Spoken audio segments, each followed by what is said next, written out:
In the most ancient records of humanity, an anomaly exists. A phrase in the book of Genesis that has baffled the wise for millennia. Enoch walked with God, then he was no more, because God took him away. All other men lived and died. Enoch did not. Enoch ascended. He did not know physical death, because he deciphered the code of matter. He transcended the laws of earthly physics and entered the realms of the first cause alive. Mystical tradition tells us that Enoch not only ascended to the heavens, but was transfigured. He ceased to be a man of flesh and blood to become Metatron, the celestial scribe, the guardian of secrets, and the voice of the divinity. He was given the pen of fire and the right to write on the tablets of destiny. Why am I telling you this? Because you are not here to learn how to attract small things. You are not here to ask for crumbs from the universe. You are here because you feel deep in your blood the same calling Enoch felt, the calling to break the glass ceiling of possible reality and enter the territory of the impossible. Most human beings are passive characters in a book they believe is already written. They live bound by logic, gravity, scarcity, and linear time. But the forbidden teaching of Enoch reveals that the book of your life is not closed. The ink is wet. This audiobook is the decoding of the scribe's protocols. It is not a manual for improving your human life. It is a manual for ascending to a higher consciousness where matter becomes plastic before your will. In part 1, we will learn the ascension. You will stop looking at the world from the ground, the logic of the senses, and learn to look at it from the seventh heaven of consciousness. We will read the tablets of heaven. You will understand that the future is not a fixed destiny, but a field of probabilities that you can edit before they happen. And in part 3, I will hand you the pen, the practical rituals for walking the earth with the authority of the heavens, decreeing reality instead of suffering it. Forget what they told you about what is realistic. For the celestial scribe, the word impossible is not a limit. It is an invitation. Enoch walked with God, and the world disappeared. It is time for you to walk and for your old reality to disappear to make way for glory. Chapter 1. The Seventh Heaven, the Elevation of Frequency. The apocryphal book of Enoch recounts how the angels took the prophet and led him through the 7 heavens. In each heaven, Enoch saw a different reality, vaster, more luminous, and more real than the last. When he reached the 7th heaven, he stood before the throne and the earth looked like a grain of sand. This is not a story of space travel. It is a metaphor for the frequency of consciousness. Humanity lives for the most part in the 1st heaven, the consciousness of survival, fear, scarcity, and struggle. From this low frequency, problems seem gigantic and solutions impossible. Trying to solve a problem of the 1st heaven using the logic of the 1st heaven, worry, physical effort, is like trying to put out a fire with gasoline. The first law of the scribe is the law of altitude. No problem can be solved at the same level of consciousness in which it was created. To change the reality below, you must operate from above. 1. The gravity of the world, the low frequency. Observe your life when you are immersed in a problem. You have a debt. Your mind is on the ground, obsessed with the lack of money. You feel anxiety, emotional gravity. You have an illness. Your mind is trapped in the body, obsessed with the symptom. You feel fear, biological gravity. This is the trap of matter. Physical reality has a vibrational gravity that pulls you down. It forces you to look at the problem, analyze it, fear it. And the metaphysical law is clear. That which you put your attention on expands. If you look at the problem from ground level, the problem gets bigger. The mirror returns more of the same. 2. Enoch's ascension, breaking the ceiling. Enoch did not stay on earth fighting the corruption of his time. He walked with God. What does this mean? It means his attention was not on the chaos of the world, but on the perfection of the spirit. Enoch practiced vertical attention. While his feet touched the dust, his mind was anchored in the 7th heaven of infinite possibility. To manifest the impossible, you must learn to ascend at will. You must break the ceiling of your current logic. If your logic tells you you don't have the resources to achieve this dream, that is the voice of the earth. The scribe does not listen to that voice. The scribe closes the physical eyes to open the spiritual eye and ascend to a frequency where resources are infinite. How does the frequency of the 7th heaven feel? It feels like relief. It feels like certainty. It feels like lightness. It is the state where you know without any logical doubt that your desire is already a fact. 3. The view from the throne. When you manage to elevate your vibration through meditation, radical gratitude, or high-frequency visualization, your perspective changes dramatically. From the altitude of the seventh heaven, your big earthly problems look tiny. The debt that kept you awake looks like a simple accounting adjustment.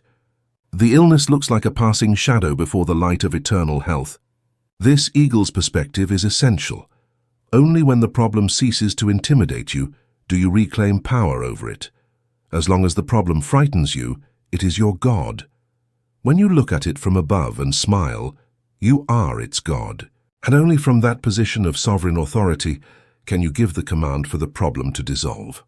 To reach the seventh heaven, that state of pure consciousness where miracles are natural physics, it is not enough to close your eyes and wish for it. You need a propulsion system capable of breaking the escape velocity of your own doubt.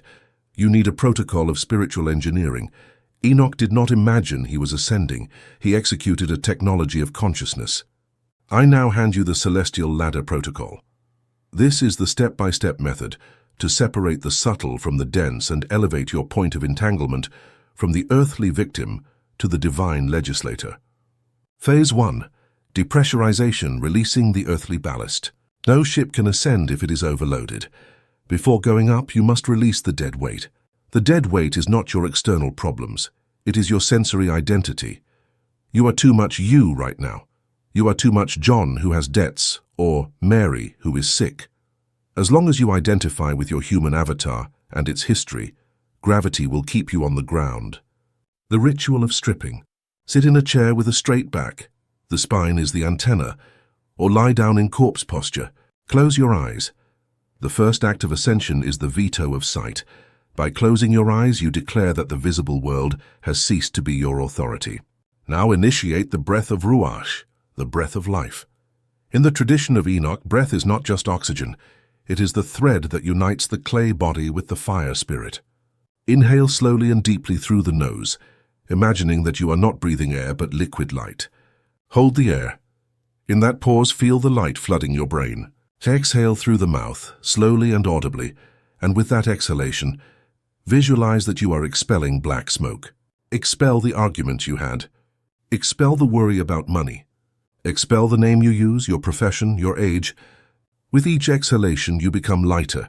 You are disidentifying. Tell yourself, I am not this body, I am not this history, I am not this problem, I am the consciousness that watches the smoke leave. You must reach a zero neutrality point.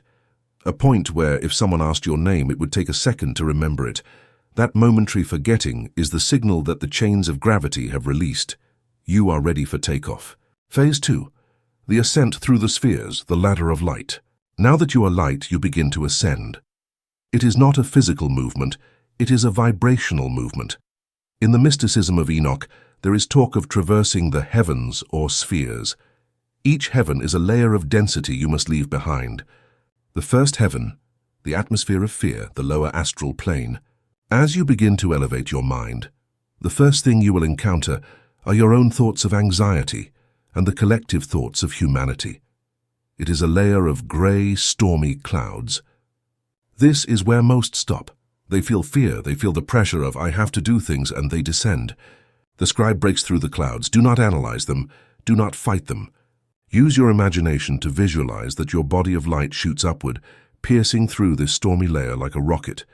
You hear the thunder, your fears, but you leave them below. Keep ascending. The third heaven, the region of forms, the mental plane. Higher up, the air clears. Here reside ideas, logic, geometries, plans. It is an ordered, cold place. This is where your intellect lives. Your mind will want to stop here to analyze the problem and seek logical solutions. Do not stop. The logical solution is an earthly solution. You seek the miracle. Tell your intellect, thank you, but we are going higher. Keep ascending. Feel how the geometry dissolves into pure light. The sixth heaven, the fire threshold, the ego's limit. You reach a border of blinding light. It is the limit of your individuality. To cross into the seventh heaven, you must leave behind the last garment, the sensation of being someone separate. Here you feel a sacred vertigo, the fear of disappearing. It is the moment of total surrender. Say internally, I, the small self, surrender. I enter the light. Phase 3. The seventh heaven, the throne chamber. You have crossed over. Suddenly movement stops. The noise disappears completely. You are in the seventh heaven. What is this place?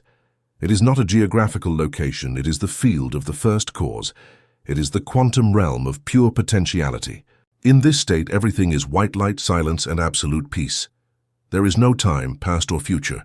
There is no space, here or there. Only an eternal now and an infinite here exist. Feel the immensity. Feel that you are one with everything that exists. There is no separation between you and the energy that creates worlds. In this state, you are Metatron. You are the voice of God. Sustain yourself in this frequency. Bathe in it. Let this high-frequency vibration recalibrate every cell of your spiritual being. This peace is not sleep. It is power in repose. Phase 4. The view from the throne, God's perspective.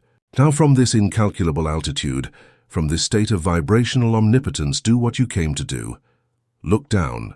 Search far, far below in the small, distant earth for the problem that tormented you 10 minutes ago. Look at it through the eyes of the celestial scribe. How does your debt look from up here? How does your illness look from eternity? How does your conflict look from unity? They look tiny. They look ridiculous. They look like black grains of sand on a beach of infinite diamonds. From the perspective of the seventh heaven, you realize a truth that makes you laugh. The problem has no power of its own. It was only a shadow projected by your fear. And here, where there is only light, the shadow cannot exist. By looking at the problem from this frequency, you withdraw its reality. You remove the label of impossible. From here, solving that debt is as easy as moving a grain of sand. Curing that illness is as easy as correcting a typo in a text. Finding love is as easy as breathing. Feel the certainty. Feel the authority. You are not hoping it gets solved. You know with the coldness of a god that it is already solved because you have seen it as small. You have collapsed the wave of difficulty. You have rewritten the hierarchy. You are great. The problem is small. Phase 5, writing in the book, the silent decree. While on the throne, take the opportunity to write. You don't need to shout. At this level of silence, a whisper moves galaxies. Formulate your intention, but not as a request. Please help me. Formulate it as a divine fact. Visualize the book of life, the tablets of destiny in front of you. And with your finger of light, write the new truth over the problem. Where below you see illness, you write above perfect health. Where below you see scarcity, you write above infinite provision. Feel how the ink of light is engraved into the structure of the universe. Feel the cosmic click. The order has been given. The cause has been established at the highest possible level. By the law of correspondence. As above, so below. If it is written in the seventh heaven, the earth has no choice but to reflect it. Matter is the slave of the spirit. Say, it is written, it is done. Phase 6, the anointed descent, bringing the fire. Most meditators make the mistake of falling back into their body and forgetting the experience. They return to being John or Mary and return to being afraid. The Enoch protocol demands a controlled descent. You must go down the ladder, but you must bring the atmosphere of heaven with you. Visualize that your body of light, charged with the radiation of the seventh heaven, begins to descend slowly. You pass through the mental and emotional layers, but this time, your light dissolves them. You re-enter your physical body, which is seated in the chair or lying in bed, but you do not enter as the same person who left. You enter as a diving suit inhabited by a galactic consciousness. Feel how that high-frequency energy fills your hands, your feet, your brain. Feel how your cells vibrate faster. Open your eyes, look at the room, look at the real world, but do not lose the dual vision. You see the chair, you see the wall, but at the same time you still feel the immensity of the throne. You still know that the problem is a grain of sand. You have brought the fire of heaven to earth. During the hours following this ritual, you will walk through the world with a strange sensation. You will feel detached, calm, almost out of place. The things that used to irritate you will now seem irrelevant. The fear you felt for the future will have disappeared, replaced by a silent confidence. This state is the state of grace. It is vital that you protect it. Do not turn on the news immediately. Do not call your pessimistic friend. Maintain the perfume of eternity on your clothes for as long as possible. As long as you sustain this frequency of newly arrived from heaven, You are a magnet for miracles. Synchronicities will happen quickly. People will look at you and, without knowing why, will respect you more. Obstacles will move out of your way. It is not magic. It is that you are vibrating at a speed that the density of problems cannot touch. If you feel the gravity of the world trapping you again, if you get scared, if you get angry, stop. Close your eyes for a second. Remember the view from above. Remember the grain of sand. Breathe light and ascend again. The scribe does not live on the ground, he only visits. Chapter 2, The Fallen Watchers, The Tyranny of the Senses. The Book of Enoch tells us a story that was censored for centuries, not for being false, but for being dangerously revealing. It narrates that in the days of Jared, 200 watchers, angels charged with observing the earth, descended upon the summit of Mount Hermon. Their crime, they fell in love with matter. The text says they saw the daughters of men, found them beautiful, and decided to abandon their station in heaven to join them. In doing so, they fell. They densified, and they taught humanity the arts of war, cosmetic seduction, and sorcery, binding human consciousness to the cycle of conflict and appearance. This narrative is not just ancient mythology.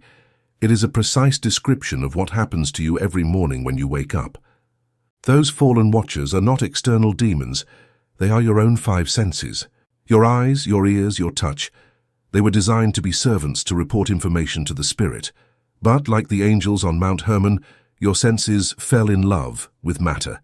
They became so fascinated with the physical world that they forgot their origin.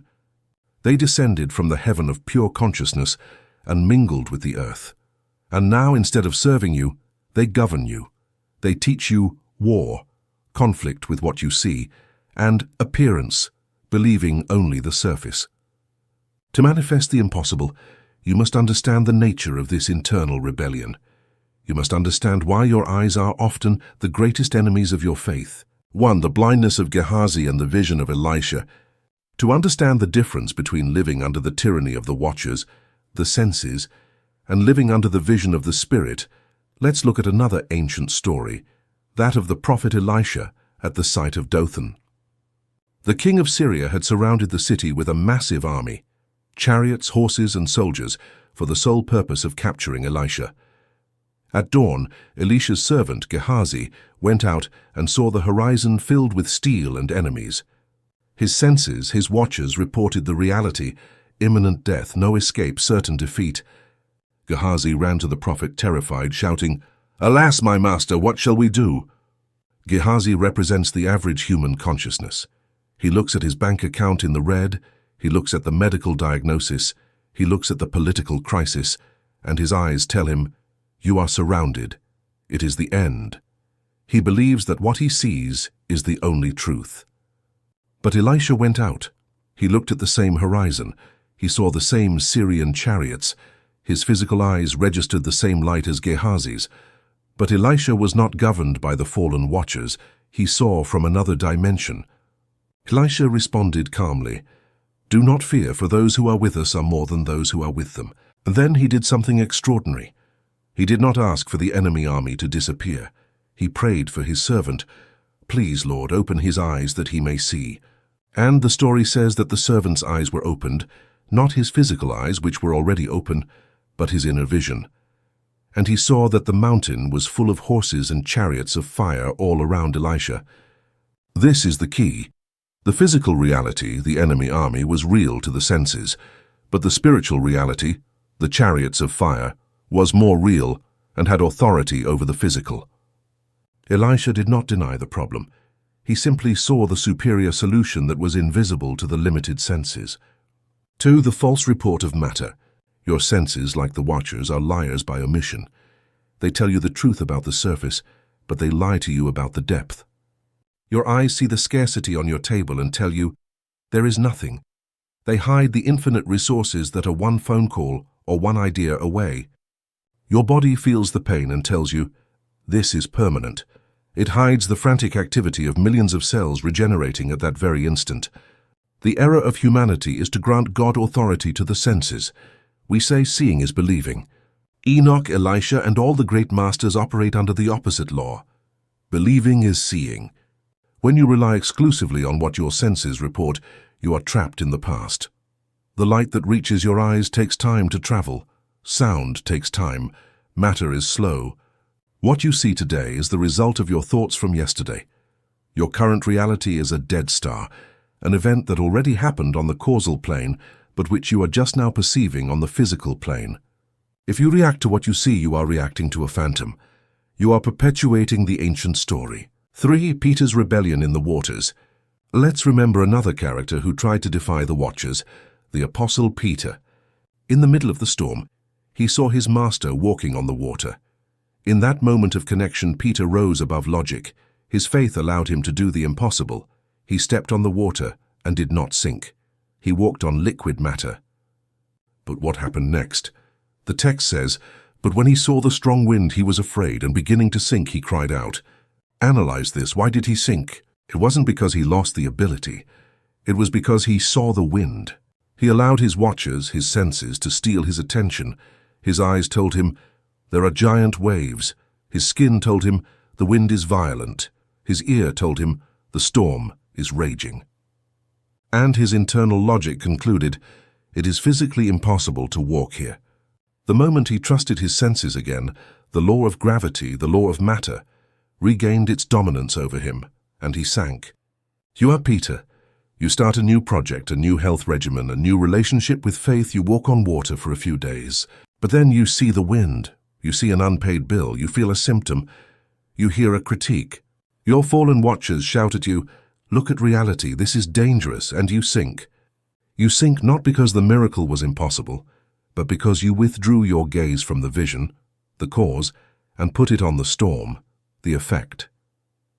Your senses, the watchers, are excellent servants for navigating the physical world, for not tripping over stones, and for tasting food. But they are terrible masters. They know nothing of the future. They only know the past. They know nothing of the possible. They only know what already exists. If you want to manifest the impossible like Enoch, you must learn to disobey the report of your senses. You must learn to look at an empty account and see abundance. You must learn to feel pain and know that it is health. But how do you do this without descending into madness or denial? How do you train the mind to ignore the brutal evidence of reality? If you accept their report, you die in the desert. To walk with God as Enoch did, that is, to walk in the frequency of infinite possibility, you must develop the spiritual technology of dual vision. This is not a magical skill reserved for ancient bearded prophets. It is a mental discipline you can start practicing today, in front of your mirror, in front of your bank account, and in front of your loneliness. 1. The architect's logic, seeing what is not there. To understand dual vision, think of a master architect. Imagine this architect is hired to build the largest cathedral in the world on a plot of land that is currently a swamp full of debris, mud, and foul odors. The architect goes to the site. His watchers, his eyes and nose, report the physical reality. This smells bad. The ground is unstable. There is trash everywhere. It is horrible. If the architect operated like most people, he would say, "The reality is that this is a dump. Nothing can be done. I'm leaving." And he would accept the report of the senses as the final truth. But the architect has dual vision. While his physical eyes see the mud, his mind's eye sees with absolute clarity and solidity the towers of the cathedral, the stained glass shining in the sun, people entering to pray. He walks among the trash, but he lives in the cathedral. He does not deny the mud. He knows he has to clean it up, but he does not grant it authority. To him, the mud is temporary. The cathedral is the truth. You are that architect. Your current life, with its debts, pains, or conflicts, is the vacant lot. It is the report of the senses. Dual vision is the capacity to walk through that terrain, pay the bills that must be paid, take the medicines that must be taken, but never lose sight of the finished cathedral in your mind. It is the capacity to look at your zero bank balance and, simultaneously, feel the opulence of your divine inheritance. It is superimposing the spiritual truth onto the physical reality until the physical yields under the pressure of your faith. 2. The Locust Complex, the story of the 12 spies. There is an ancient story, parallel to Enoch's, that perfectly illustrates the fatal consequence of believing the Watchers. It is the story of the 12 spies Moses sent to Canaan. The people were on the border of the Promised Land. The inheritance was there, granted by divine decree. It was theirs. They only had to enter and take it. Moses sent 12 men to scout the land. 40 days later they returned. And here we see the division of humanity.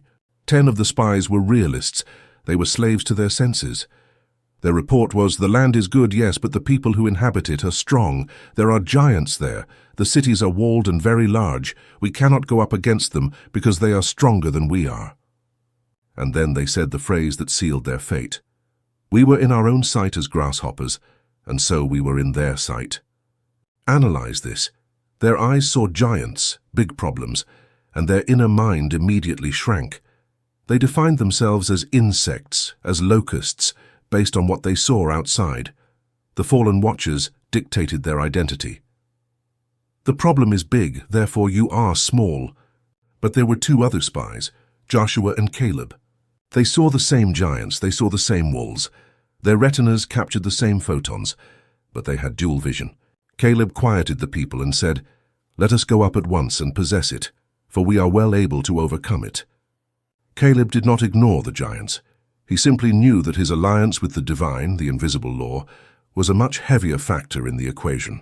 He saw the giants as bread to eat, as mere obstacles that would be swept aside. The result of the story is brutal and precise. The 10 who believed their eyes and felt like locusts died in the desert. They never entered. They obtained exactly what their senses predicted for them: defeat. Only Joshua and Caleb, the ones who used dual vision, entered the land 40 years later, young and strong, and claimed their inheritance. You face this choice every time you open your eyes.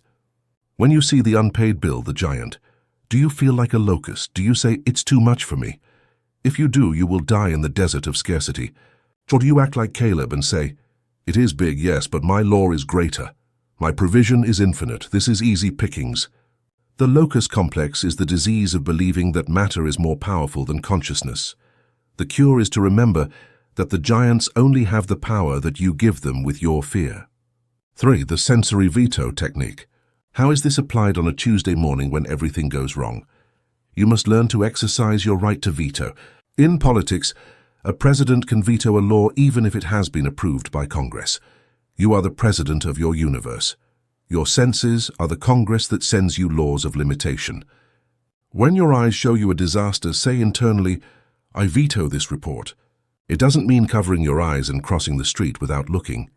It means denying emotional validity to what you see. I see the account is low. I take note of the administrative data, but I veto the conclusion that I am poor. I veto the fear. I refuse to accept this as my final destiny.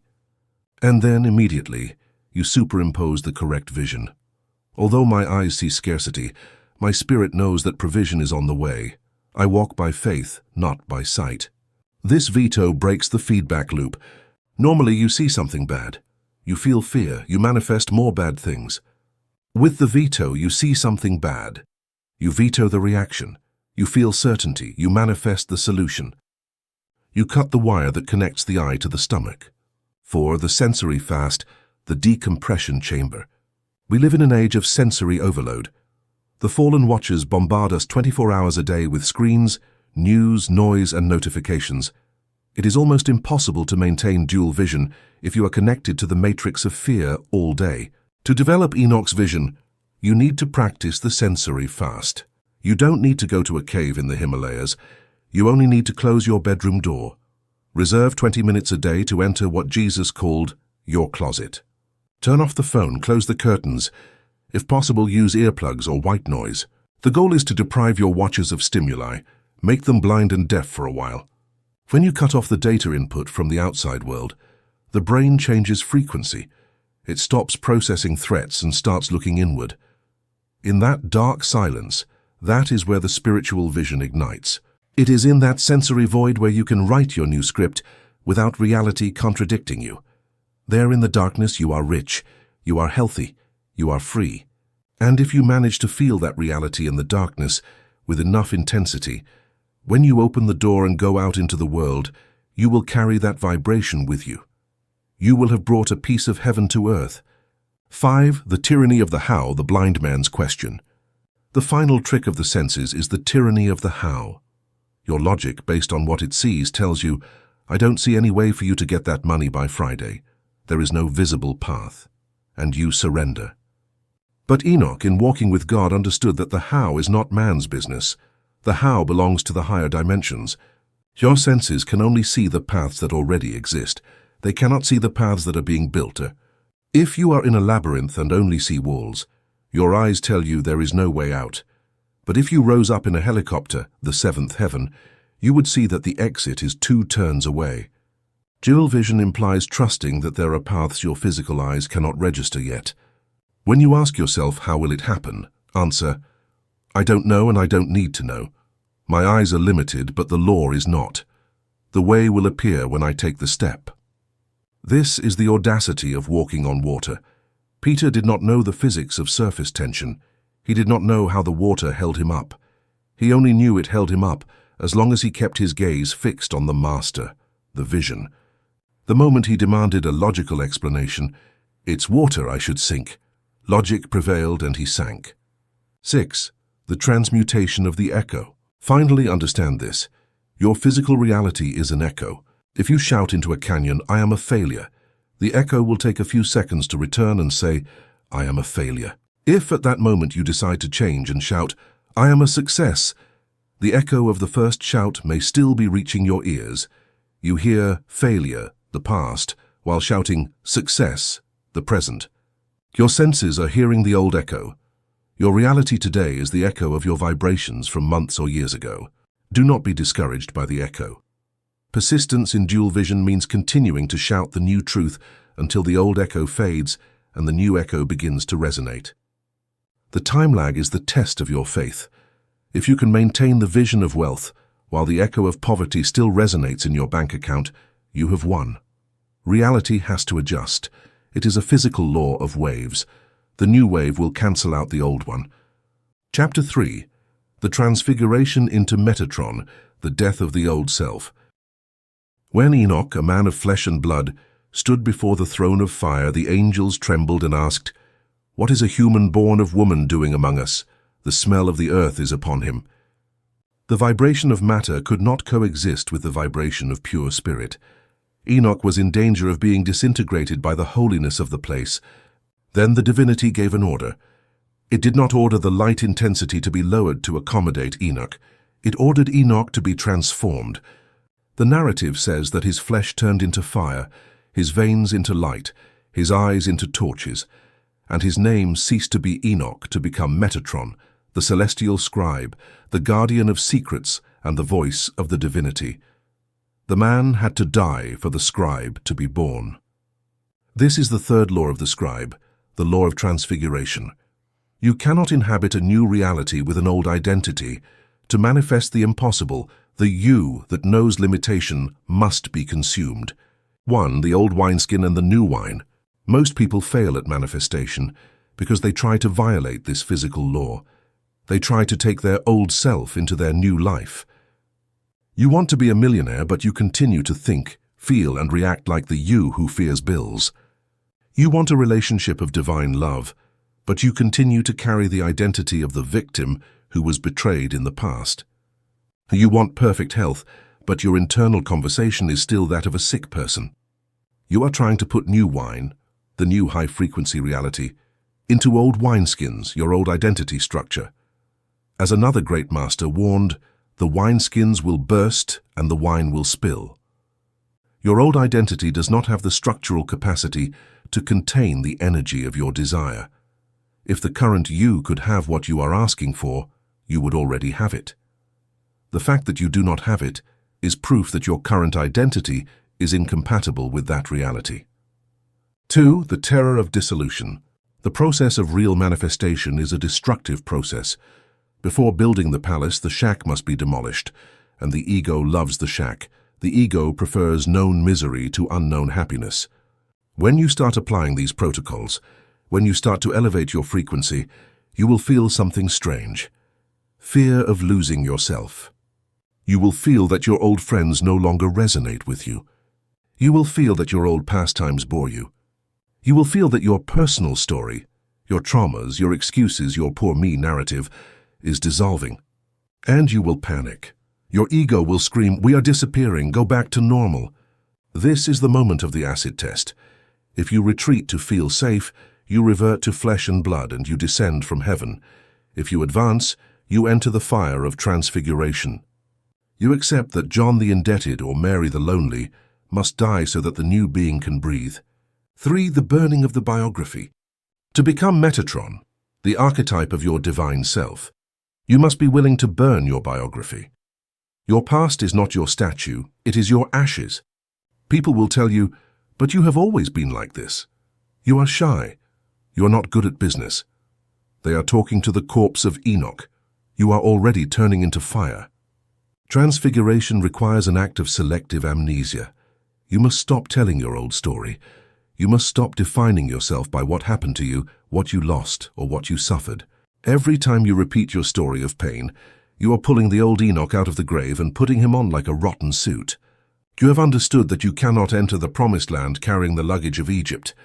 You have understood that Enoch had to stop being Enoch to become the voice of God.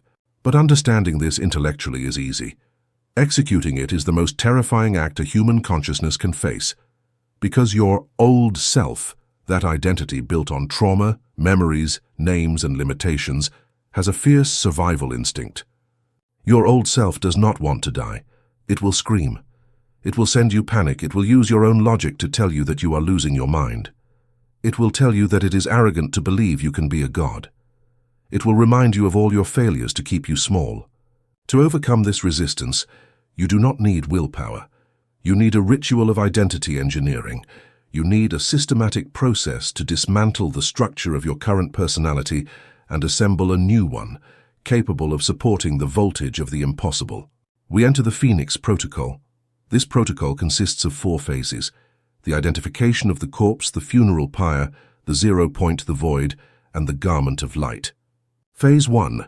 The identification of the corpse, the dead skin diagnosis. Before you can burn what you are not, you must separate it from what you are.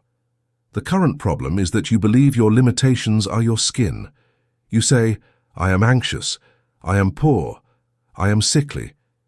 You use the verb "I am," fusing your eternal spirit with a temporal condition. The first step of transfiguration is dissociation. You must start seeing your current personality not as yourself, but as a suit that has become too small, old, and dirty. The dark mirror exercise. Tonight or in your moment of solitude, conduct this inventory. Do not write it, feel it. Observe your automatic reactions. When you worry about money, do not say, "I have fear." Say, "There is the old Enoch reacting. That is the poverty program of the old suit." When you feel offended or hurt, say, "That is the wound of the character I played for 30 years. It is not me. It is the character's script." You must become a cold and ruthless observer of your own biography. Look at your personal story. Look at your traumas. Look at your labels: shy, smart, clumsy, victim. Acknowledge that all those things are accessories. They are clothing. The snake does not cry when it sheds its skin. It knows the old skin no longer serves its growth. You have been crying over dead skin. Identify every trait that limits you and mentally label it as expired. My fear expired. My resentment expired. My illness expired. By labeling them as external to you, you break the emotional glue that kept them adhered to your soul. You prepare the corpse for the fire. Phase 2, the funeral pyre, the fire of silence. Now that you have identified the old suit, you must burn it. In Enoch's mysticism, fire does not destroy, fire purifies. Fire separates the essential from the superfluous. What is the fire of the mind? It is the silence of attention. That which you withdraw your attention from dies. That which you ignore withers. The way to burn your old self is not to fight it, but to starve it. The old self feeds on your internal conversation. It feeds on you repeating your story. It's because this happened to me. It's because I always. It's because my luck. Every time you tell your story, you give blood to the vampire of your past. The burning ritual. Sit in your meditation spot. Close your eyes. Visualize that you are standing on the edge of an abyss of white light. Mentally take off the old self suit. Imagine you are removing the cloak of poverty. Feel it peeling off your shoulders. It is heavy, grey, and smells damp. Throw it into the abyss. Watch it dissolve in the light. Remove the robe of illness. Feel it detach from your skin. Throw it away. Remove the mask of the victim. That mask you used so others would pity you or validate you. Throw it away. Remain naked. Feel the cold and the fear of psychological nakedness. Your mind will scream, "Who am I without my problems? What will I talk about? Who will be my friends if we no longer share the same complaints?" Sustain the silence. Tell yourself, "I am the one who observes the fire. I am the one who remains when everything else burns." This process must be continuous. For the next few days, every time you catch yourself acting like the old you, reacting with anger, feeling fear, judging, stop dead in your tracks. Visualize the fire. Say, "That man is already dead. I will not resurrect him." And cut the thought. Cut it with the violence of a sword. Do not give it another second of mental life. Phase 3. The 0 point, the vertigo of the void. Between the death of the old self and the birth of the new self, there exists an intermediate space. It is the bardo. It is the desert. It is the void. It is the moment when you have released the previous trapeze, but have not yet grasped the next. You are in the air. This is the most dangerous and sacred moment. You will feel strange. You will feel disconnected. You will feel that the world is unreal. You may feel a deep apathy or an existential loneliness. Do not be afraid. This void is the chamber of transfiguration. It is the signal that you have managed to erase the previous programming, but have not yet installed the new. Your hard drive is formatted. Most people, upon feeling this void, rush to fill it with noise. They turn on the television, call someone, look for a problem to worry about, just to feel something familiar. If you do that, you abort the transfiguration. You revert to being Enoch, the man of earth. The Phoenix Protocol demands that you inhabit the void. Sit in that nothingness. Feel the vastness of not being anyone. In that void you have no name.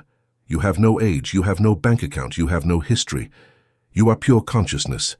You are a spark of the mind of God suspended in eternity. This state of no one is the state of maximum potency. Because only when you are no one can you choose to be anything. Only in the absolute void can you rewrite the source code without interference. Enjoy the freedom of having no history. Feel the lightness of not having to defend a personality. Rest in the 0 point. You are in the universe's womb, about to be reborn. Phase 4. The garment of light, the assumption of Metatron. Now from the void, creation begins. You are not going to improve Enoch. You are going to clothe yourself in Metatron. In mystical tradition, when a soul ascends, it is given a garment of light or Merkaba.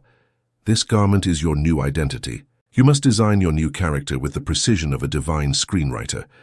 Who is this new being who will manifest the impossible? Do not define him by what he has, but by what he is.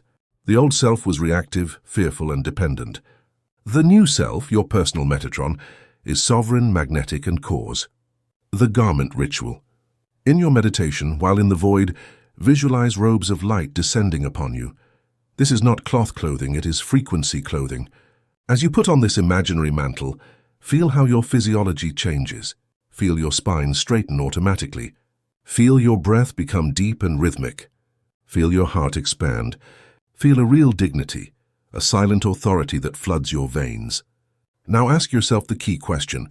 How does it feel to be this new self? Do not think it. Feel it. How does this new self walk? He walks with the certainty that the ground will hold him up. How does he speak? He speaks with calm, with no need to justify himself. How does he react to problems? He looks at them with indifference, knowing he has the power to solve them. Try on this new identity. Walk through your mental room being this being. Feel the vibration of wealth not as something you seek, but as something you emanate. Feel the vibration of health, not as the absence of pain, but as the presence of light in your cells. The anchor of the new name. Just as Enoch became Metatron, Jacob became Israel, and Simon became Peter, you must give yourself a secret name, a vibrational name that encapsulates your new identity. It can be a word, power is freedom, victory, light, or a phrase, I am the commander, I am abundance. Every time you feel the old self trying to return, pronounce your new name internally. Use it as a shield. No, that was the old self. I am now your power word. You have completed the ritual in the secret chamber. Now you must do the hardest thing. Return to the world. You must descend from the seventh heaven and walk among men, go to work, talk to your family. But you are no longer the same. Outwardly, you look like the same person. Your face is the same, your clothes are the same. But inwardly, you are an alien. You are a being of fire disguised as flesh. The initiate's secret. No one must know. Do not go around announcing your change. The secret accumulates power, as we will see later. Simply act from your new identity. When you encounter a situation that would have made you explode with anger or cry with fear before, observe yourself. The old self would have reacted. The new self observes, smiles internally, and responds with a calm that unnerves others. That non-reaction to the old stimulus is the definitive proof that you have died and resurrected. People will notice something different. They will tell you, you look changed, you have a different glow, you feel more secure. They do not know they are talking to a scribe. They see the body. You know you are the frequency. By sustaining this new identity in the face of the old reality, you create a cognitive dissonance in the universe. The universe looks at your reality, poverty, loneliness, and looks at your frequency, wealth, love. It sees they do not match. And because frequency is always the cause and reality is the effect, the universe is compelled by physical law to reorganize reality to match your new frequency. The mirror has to reflect your new face. Money will arrive, health will arrive, love will arrive. Not because you attracted them, but because they are the natural and obligatory accessories of the suit you have put on. The king does not have to attract a crown. The crown comes with the office. Assume the office, and the attributes will manifest. Chapter 4. The Book of Secrets, the Field of All Possibilities. In the Book of the Secrets of Enoch, it is narrated that the archangel Uriel showed the prophet the tablets of heaven. And Enoch wrote, I saw everything that has been, everything that is, and everything that will be until the end of all generations. Pause on that phrase for a moment. Everything that will be. If Enoch could see the future, it means the future is already there. Here lies the secret that changes the rules of the game. You have been educated to believe that time is a straight line. The past is behind, the present is the only real thing, and the future is a void, a blank page that does not yet exist. You strive, struggle, and suffer trying to create a future, as if you had to build a bridge over nothingness. The fourth law of the scribe destroys this linear view. Time is not a line, it is a landscape. Everything that can happen already exists. Your job is not to create the future, but to select it. Welcome to the field of all possibilities. 1. The library of destinies, the space of variance. Imagine the universe not as a machine, but as an infinite library. In this library, there is a book written for every possible version of your life. On one shelf, there is a book where you remain sick and poor until the end of your days. That story already exists. It is written. It has a complete script. But right next to it, there is another book where you heal miraculously, create an empire, and live in abundance. That story also exists. It is already written, with the same level of detail and reality. All these variants, all these potential yous, exist simultaneously in the eternal now of the quantum field. They are like radio frequencies. All stations are broadcasting music at the same time in the air around you. The fact that you only listen to the complaint station does not mean the symphony station is not playing right now. To the illusion of creation from scratch. The celestial scribe does not write on nothingness.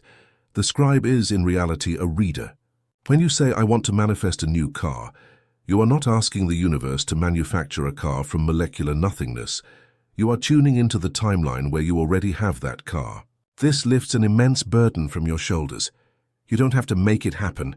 You don't have to force the universe. The version of you who is a millionaire, healthy and loved, is not a distant fantasy you must build brick by brick. It is a parallel reality that is vibrating millimeters away from your current reality, separated only by a membrane of frequency. Manifestation is not a construction process. It is a navigation process. It is moving your consciousness from the book of scarcity to the book of abundance. 3. The collapse of the wave, the scribe's gaze. If all futures exist, why do you only experience one? Because of the law of observation. In quantum physics, a particle exists in all possible places at once, superposition, until an observer looks at it. At that moment, the particle collapses into a single place. You are the observer. The tablets of heaven are full of latent stories. When you wake up in the morning and think about your problems, you are taking the book of the problem off the shelf. You open it, read it with your attention, and in doing so, you collapse the wave. You give solidity to that version of reality. The universe says, the scribe has chosen to read the drama again, lights, camera, action. And your day turns into hell. But if upon waking, you ignore the book of the problem, and with your new Metatron identity, focus your attention on the version of you who is victorious, you are taking out a different book. You are collapsing a different wave. Physical reality is slow and heavy, yes, but it must obey the book the scribe chooses to read. But here arises the technical problem that has enslaved humanity. If all books are available, why do most people seem compelled to read over and over the same book of mediocrity and pain? Why, if you can choose the king's book, do you keep reading the slave's book? The answer is not a lack of deserving. It is a failure in the selection mechanism. Your attention cursor is broken, or rather it is hacked by habit. 1. The attention cursor, the physics of the double click. So imagine that the screen of your reality is the monitor of an infinite computer. On it are millions of icons. Each icon is a possibility. Get the job, lose the job, find love, be betrayed. Your attention is the mouse cursor. Where you put your attention, you put the cursor. But putting the cursor there does not open the program. It only highlights it. To open the program, to manifest the reality, you must double-click. What is the double-click in the metaphysics of Enoch? The first click is thought, the idea. The second click, the one that executes the command, is visceral emotion, the chemical reaction. Observe how you create your disasters. A thought of doubt appears. What if I don't have money to pay the rent?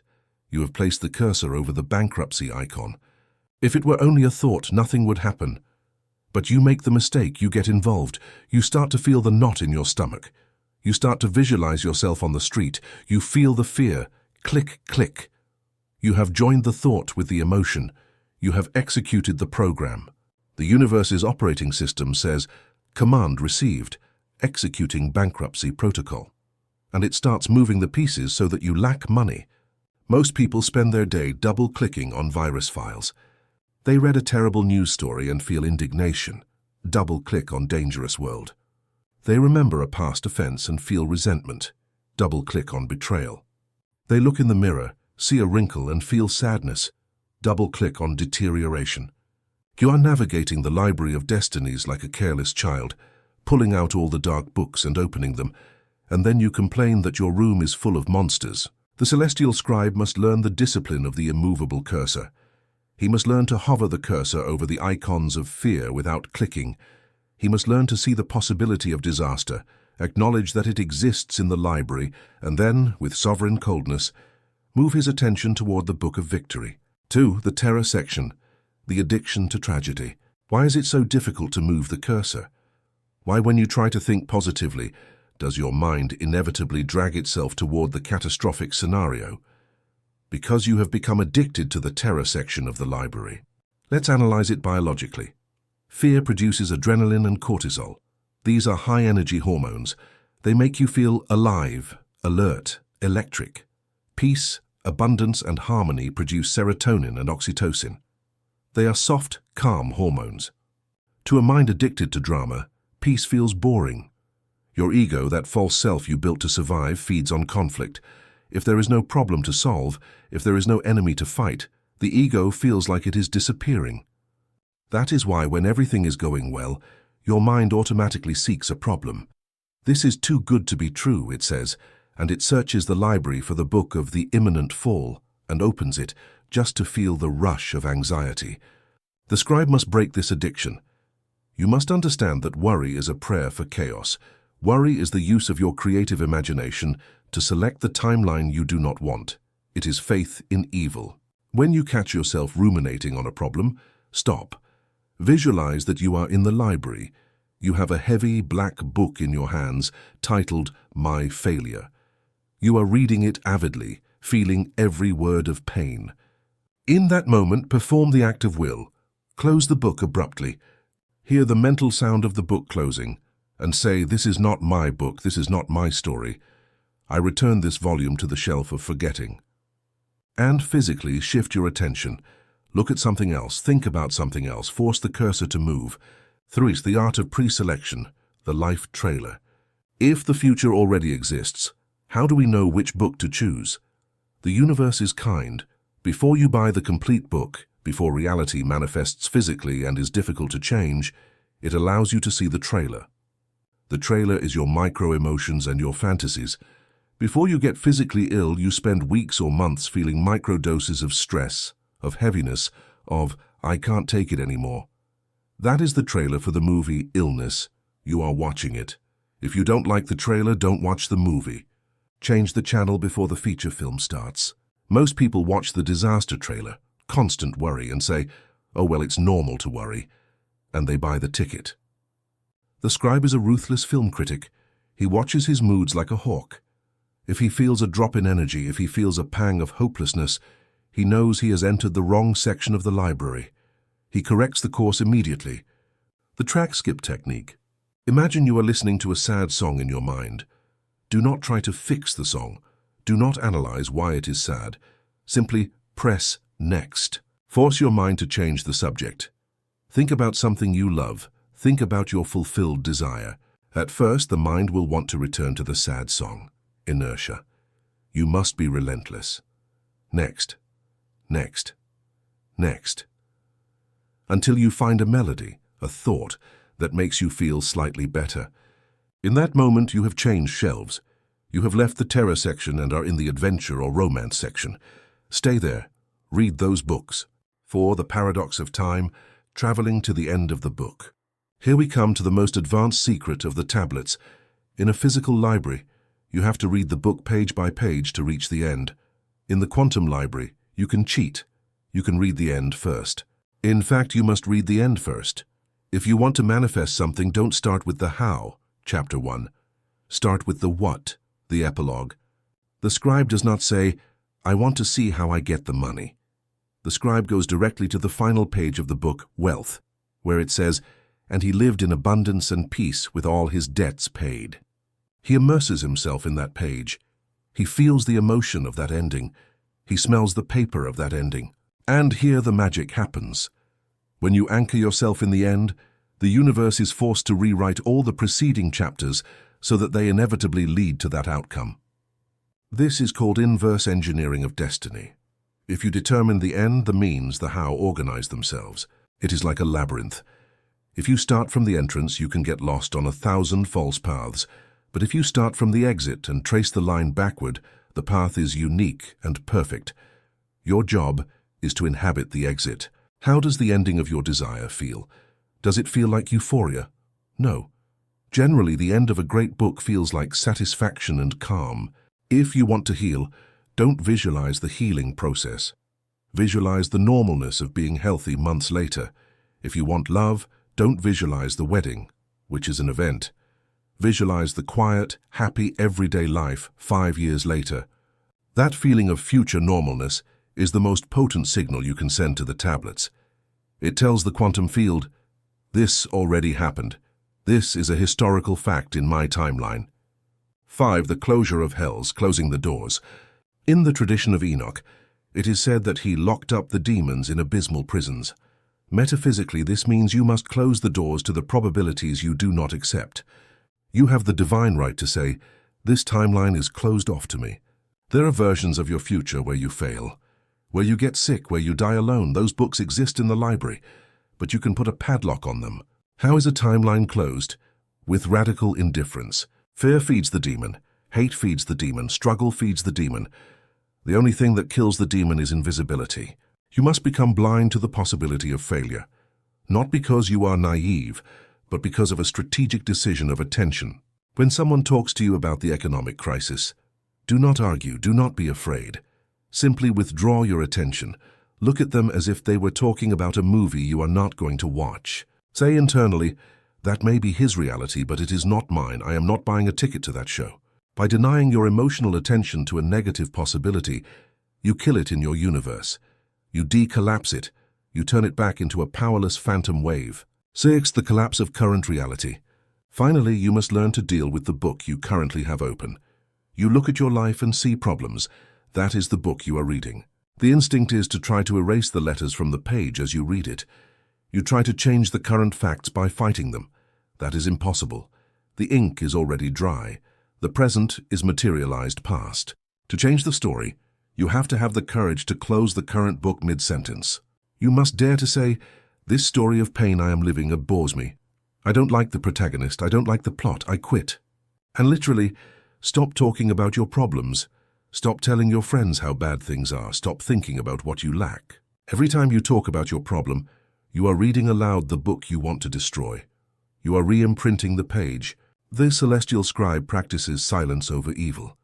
If something in your life you dislike, take away your voice, take away your thought, kill it with silence, and start talking, thinking, and feeling exclusively about the new book you have chosen. At first it will seem like you are crazy. You will be ignoring reality. But remember, reality is only the echo of your previous reading. If you persist in reading the new book, in your mind, the old book will dissolve in your hands. Circumstances will change with terrifying speed. Enemies will disappear. Money will appear. Because a movie cannot be projected if no one is watching it. Chapter 5. The Pen of Fire, the Irrevocable Decree. Mystical tradition recounts that when Enoch was transformed into Metatron, he was given a pen. But it was not a quill pen dipped in ink. It was a pen of fire. And the tablets he wrote upon were not paper, but sapphire and light. What was written with that pen could not be erased. It was not a suggestion, it was a sentence. You possess that very pen. It is hidden in your throat and in your articulated thought. It is your word. But humanity has forgotten how to use it. You have degraded your pen of fire, turning it into an instrument of complaint and description. The fifth law of the scribe establishes the difference between the sleeping man and the awakened man. The sleeping man uses the word to describe the world he sees. The scribe uses the word to prescribe the world that will be. Welcome to the art of the irrevocable decree. 1. The physics of the voice, sound as mold. To understand the power of your word, you must understand that sound is not air. It is geometric vibration. The science of cymatics demonstrates that sound organizes matter. If you place sand on a metal plate and apply a sound frequency, the sand moves and forms perfect geometric patterns. If you change the sound, the matter instantly reorganizes. Your reality is that sand. Your word is the frequency. Every time you speak, either aloud or in the thunderous silence of your internal dialogue, you are emitting a shock wave that strikes the quantum matrix of your life. You are giving form to chaos. But observe what you have been doing with your pen of fire. You say, "I'm tired." You command your cells to lower energy. You say, "I have no money." You command the quantum field to block the flow. You say, "I always have bad luck." You create a geometric pattern of obstacle. You believe you are describing your reality. "I'm just telling the truth," you think. But in metaphysics, passive description does not exist. Speaking is confirming. By describing your problem, you are rewriting it on the tablets with fresh ink. You are renewing the contract of your suffering. 2. The decree versus the prayer of supplication. Here lies the most vital theological and metaphysical distinction. Most people pray or ask from the victim's posture. "Please let this change." "I hope I get the job." "I hope I am cured." Analyze the vibration of those words. They are full of doubt. They are full of waiting. If you ask, you are affirming that you do not have. Supplication is the confirmation of absence, and the universe, which is a faithful mirror, returns more absence. Enoch did not supplicate. Enoch decreed. The decree is an order issued from the identity of God in you.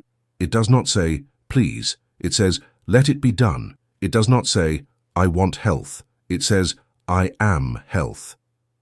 The irrevocable decree is an affirmation that leaves no room for negotiation. It is a collapse of the wave function. It is the moment the judge strikes the gavel and dictates the sentence. When you decree, you are not asking if it is possible. You are informing the universe that it is already real. 3. The temperature of the word. Why did your past affirmations not work? Because they were cold. The pen of fire requires literally fire. It is not enough to repeat words like a parrot, I am rich, I am rich. That is empty noise. For the word to write on reality, it must be charged with electrical intention and magnetic emotion. A word said with doubt is smoke. A word said with absolute certainty is a laser. You must learn to speak with the authority of one who knows that the universe has no free will to disobey them. Matter is a slave to frequency. If your frequency is firm, matter bends. The fire of the pen is your conviction. It is the internal sensation that what you are saying is more real than the chair you are sitting on. Most people who try to use decrees or affirmations fail due to a syntax error. They speak to the universe as if it were a bureaucratic official who needs to be convinced, instead of speaking to it as a commander giving instructions to their own machinery. We now enter the tablets writing workshop. We are going to learn the grammar of God. 1. The syntax of the eternal now, the death of the future tense. The first error that extinguishes the pen of fire is the use of the future tense. Listen to your internal dialogue. Listen to your prayers. I will be rich. I will heal. I will find love. Grammatically, these phrases seem like promises. Metaphysically, they are condemnations. The quantum field, the mind of God, has no calendar. It has no tomorrow. It only exists in an eternal, infinite, and pulsating now. When you say I will be, you are sending an instruction to the universe that says, keep this in the future, do not bring it to the present.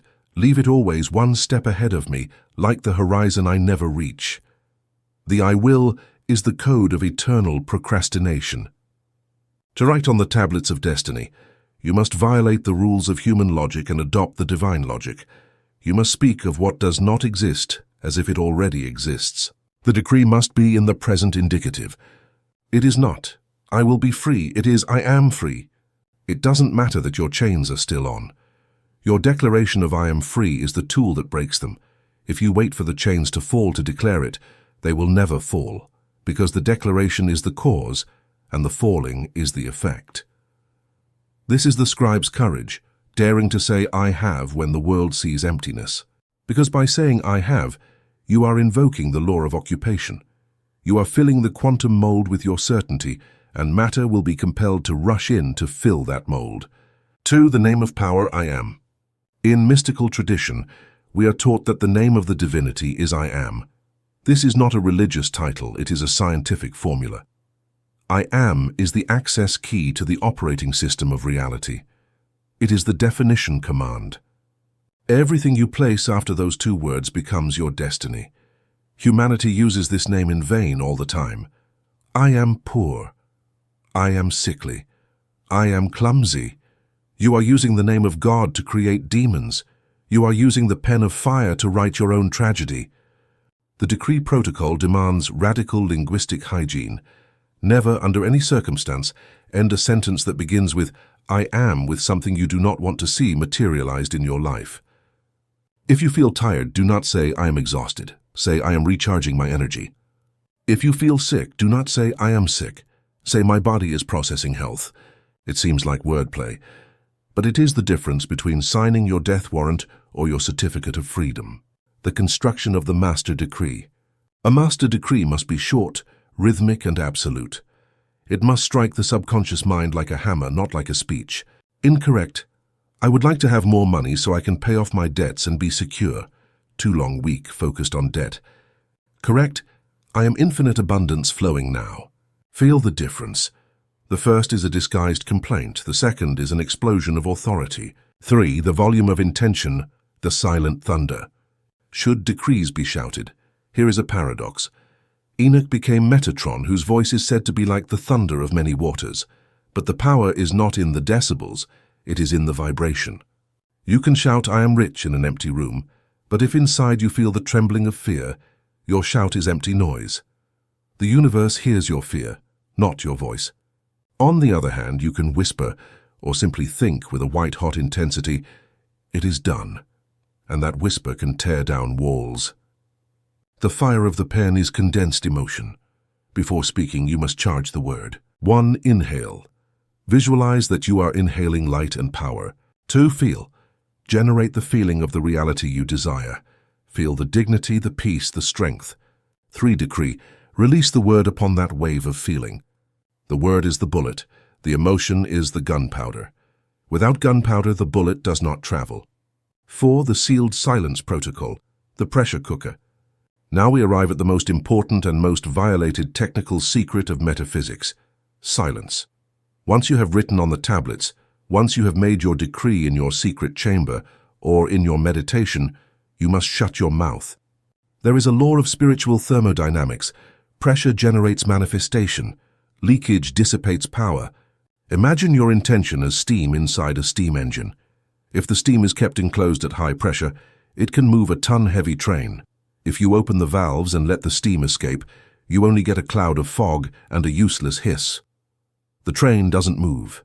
Talking about your plans, recounting your decrees, sharing your dreams with people who are not on your frequency, is opening the valve.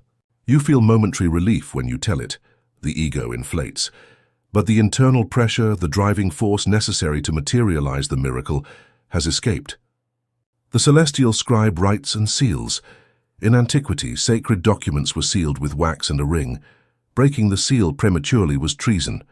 You betray your own dream when you expose it to the air before it is solid. Do not tell your pessimistic friend you are going to be a millionaire.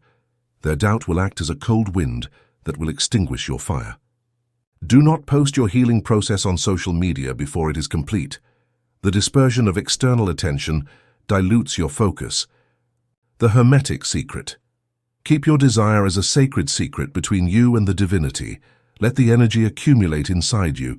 You will feel a rising pressure. You will feel like you want to explode, like you want to tell. Hold it. That pressure is blessed. It is energy seeking an outlet. And if you don't let it out through your mouth, words, it will have no choice but to exit through your hands, deeds, and through matter, manifestation. Containment forces materialization. Let your results speak for you. Until then, be a tomb, be a sphinx, absolute silence. 5. Managing contradiction. When reality says no.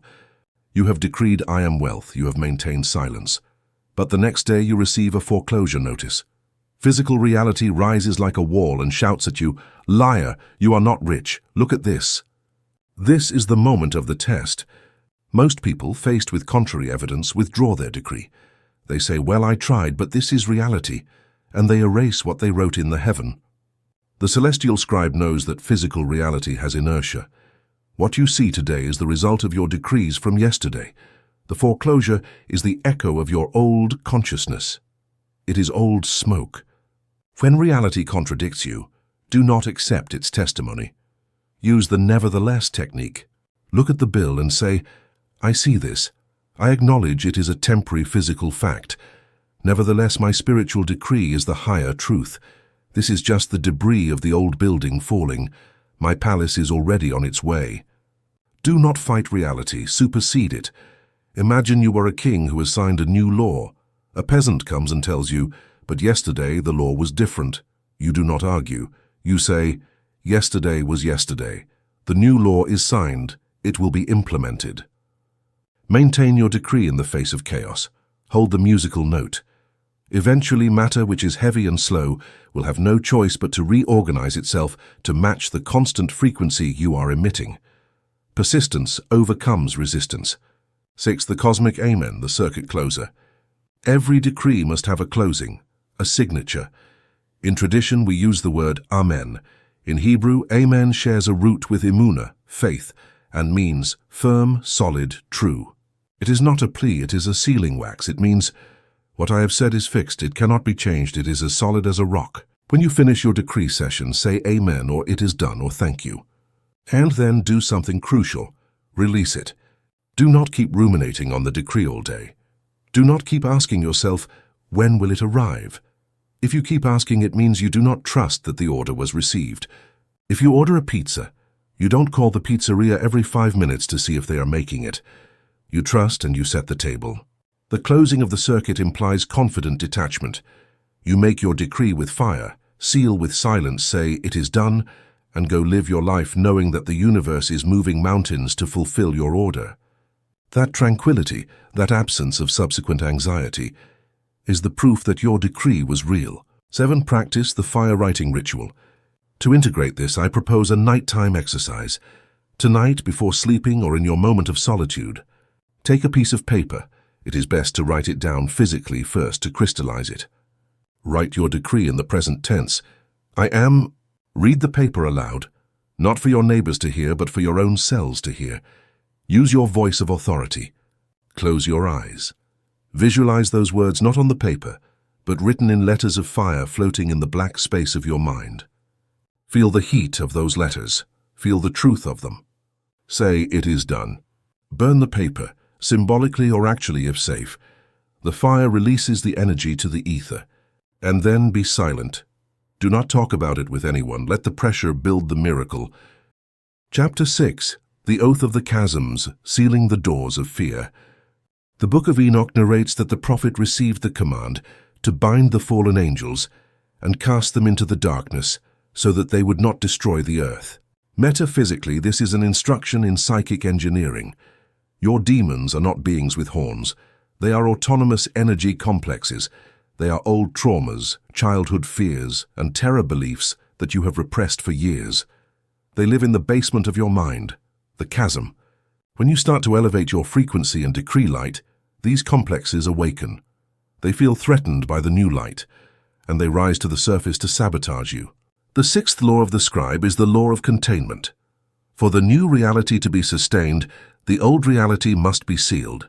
You cannot invoke the angels of the future if you allow the demons of the past to roam free in your house.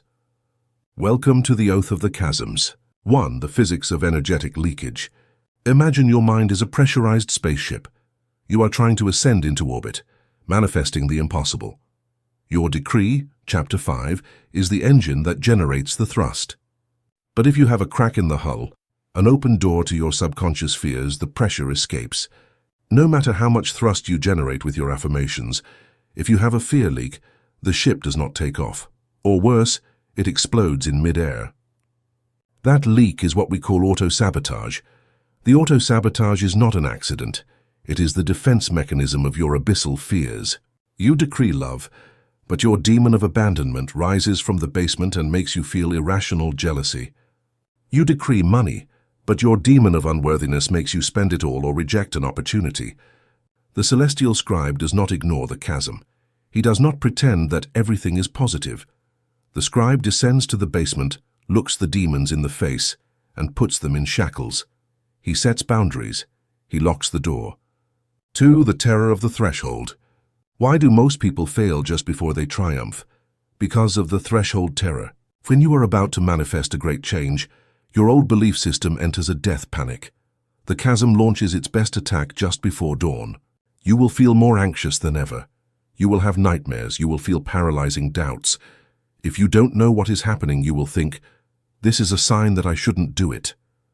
But it is the complete opposite. It is the sign that your fears know they are about to be locked up. They are screaming because they are losing control. Enoch did not negotiate with the fallen watchers.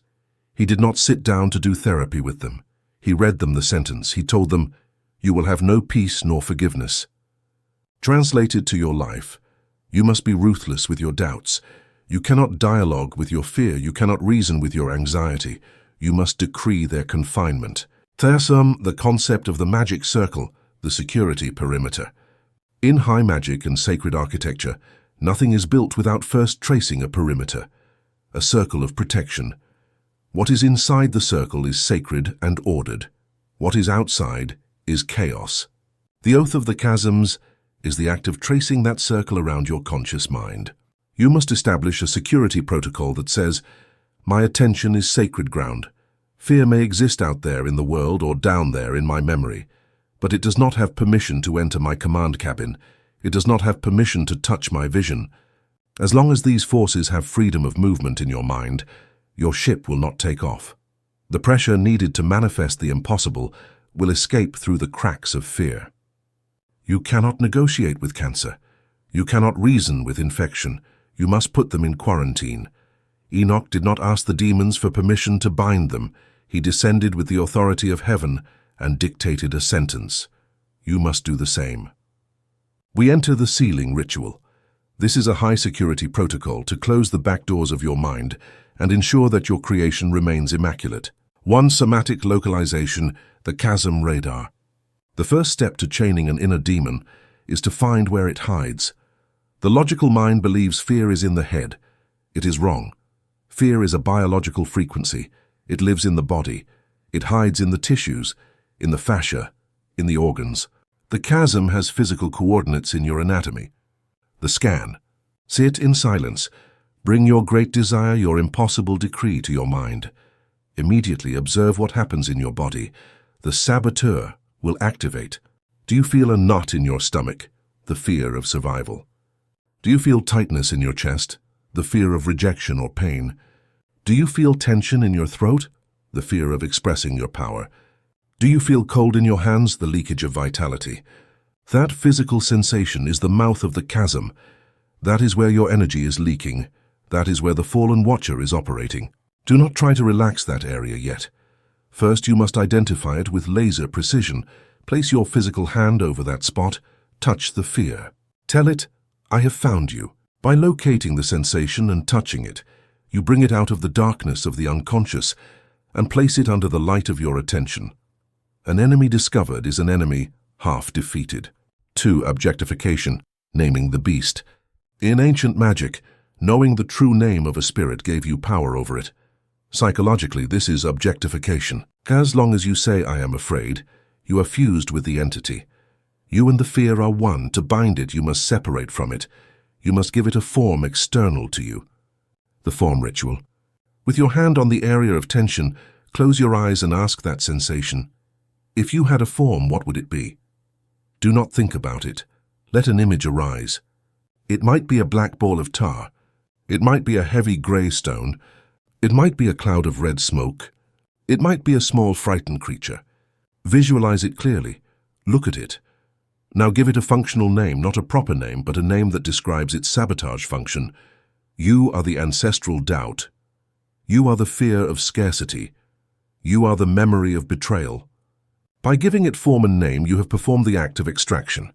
It is no longer you, it is an object in your field, and an object can be manipulated, moved, and confined. 3. Enoch's sentence, the binding decree. Now that you have the demon localized and objectified, you proceed to read the sentence. Enoch did not use violence, he used the law. Your authority comes from your identity as a scribe, as a being of light. Darkness has no authority over light, it only has the authority that you have ceded to it. Now, you take it back.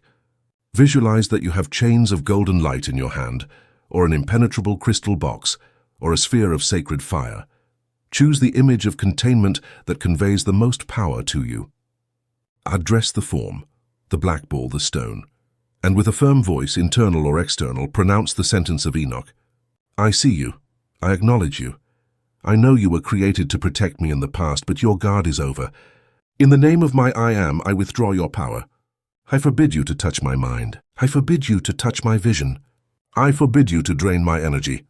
You are bound and silenced. Your time of rule has ended. Now rest in silence. As you say this, visualize yourself wrapping that dark form with the chains of light. Feel yourself tightening them. Feel yourself placing it in a mental safe and closing the steel door. Hear the clang of the closing. Turn the key. This act is not symbolic. It is neurological. You are sending a massive stop signal to your amygdala. You are creating a synaptic barrier. You are telling your nervous system that that old neural pathway is closed. 4. The sealing of the chasm, the law of non-negotiation. Here is where most fail. They lock up the fear, but 5 minutes later they go and open the door to check on it. They start dialoguing. But what if it really goes wrong? Maybe the fear was right. That is breaking the seal. That is negotiating with the prisoner. The law of containment demands the policy of non-negotiation. Once you have closed the door stays closed. If you hear knocking from the basement, if the anxiety returns, do not open. Do not start analyzing the fear. Do not try to rationalize it. Simply say that issue is sealed, and turn your attention violently if necessary toward the light, toward your decree, toward your vision. The firewall technique. Imagine that between the basement, your wounded subconscious, and your attic, your creative consciousness, there is a slab of transparent yet impenetrable diamond. You can see down, but nothing can climb up. The black smoke of fear hits the diamond and bounces off. Your command cabin is sterile. It is a clean space. Maintain that image of the diamond slab. It is your shield. It is your personal firmament that separates the waters above, potential, from the waters below, memory. 5. The flood of light occupying the void. Nature abhors a vacuum. If you have removed fear from your heart, a hollow remains. If you do not fill that hollow immediately, fear will find a way to re-enter. You must fill the reclaimed space with the divine presence. Put your hand back on the place where you felt the knot or tension. Now visualize that a beam of liquid, golden, warm light descends from the seventh heaven. It enters through your crown and goes directly into that hollow. Fill it. Feel the warmth. Feel the tissue relax and expand. Substitute contraction with expansion. Substitute fear with gratitude. Say thank you because this space is now God's territory. Thank you for the peace. Saturate that area with so much light that there is no dark corner left for the old pattern to hide. This is positive pressurization. If the pressure of light inside is higher than the pressure of darkness outside, nothing can enter. 6. The vigilance of the doors, the guardian of the threshold. The scribe's work does not end with the ritual. It requires maintenance. You live in a world that will try to open those doors from the outside. The news will try to sell you fear. People will try to sell you limitation. They are the accomplices of your inner demons. They will try to pass them keys. You must become the guardian of the threshold. You must practice serene yet implacable vigilance. When someone comes with a disaster story, say internally, I reject that delivery, it does not enter my house.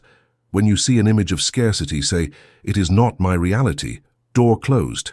Keep your seals intact. Protect your mind as if it were a bank vault because it is. It holds the treasure of your future. If you allow trash to enter, trash will manifest. Be jealous of your peace. Be arrogant with your protection. You have the right to live in a mental sanctuary, and it is your duty to build the walls. 7 as the result, the accumulation of creative pressure. What happens when you seal all the leaks? What happens when the boiler no longer loses steam? The pressure rises. The energy you previously spent on being afraid, on doubting, on mentally arguing, on ruminating on the past, all that energy is now contained. It accumulates. It becomes dense. It becomes potent.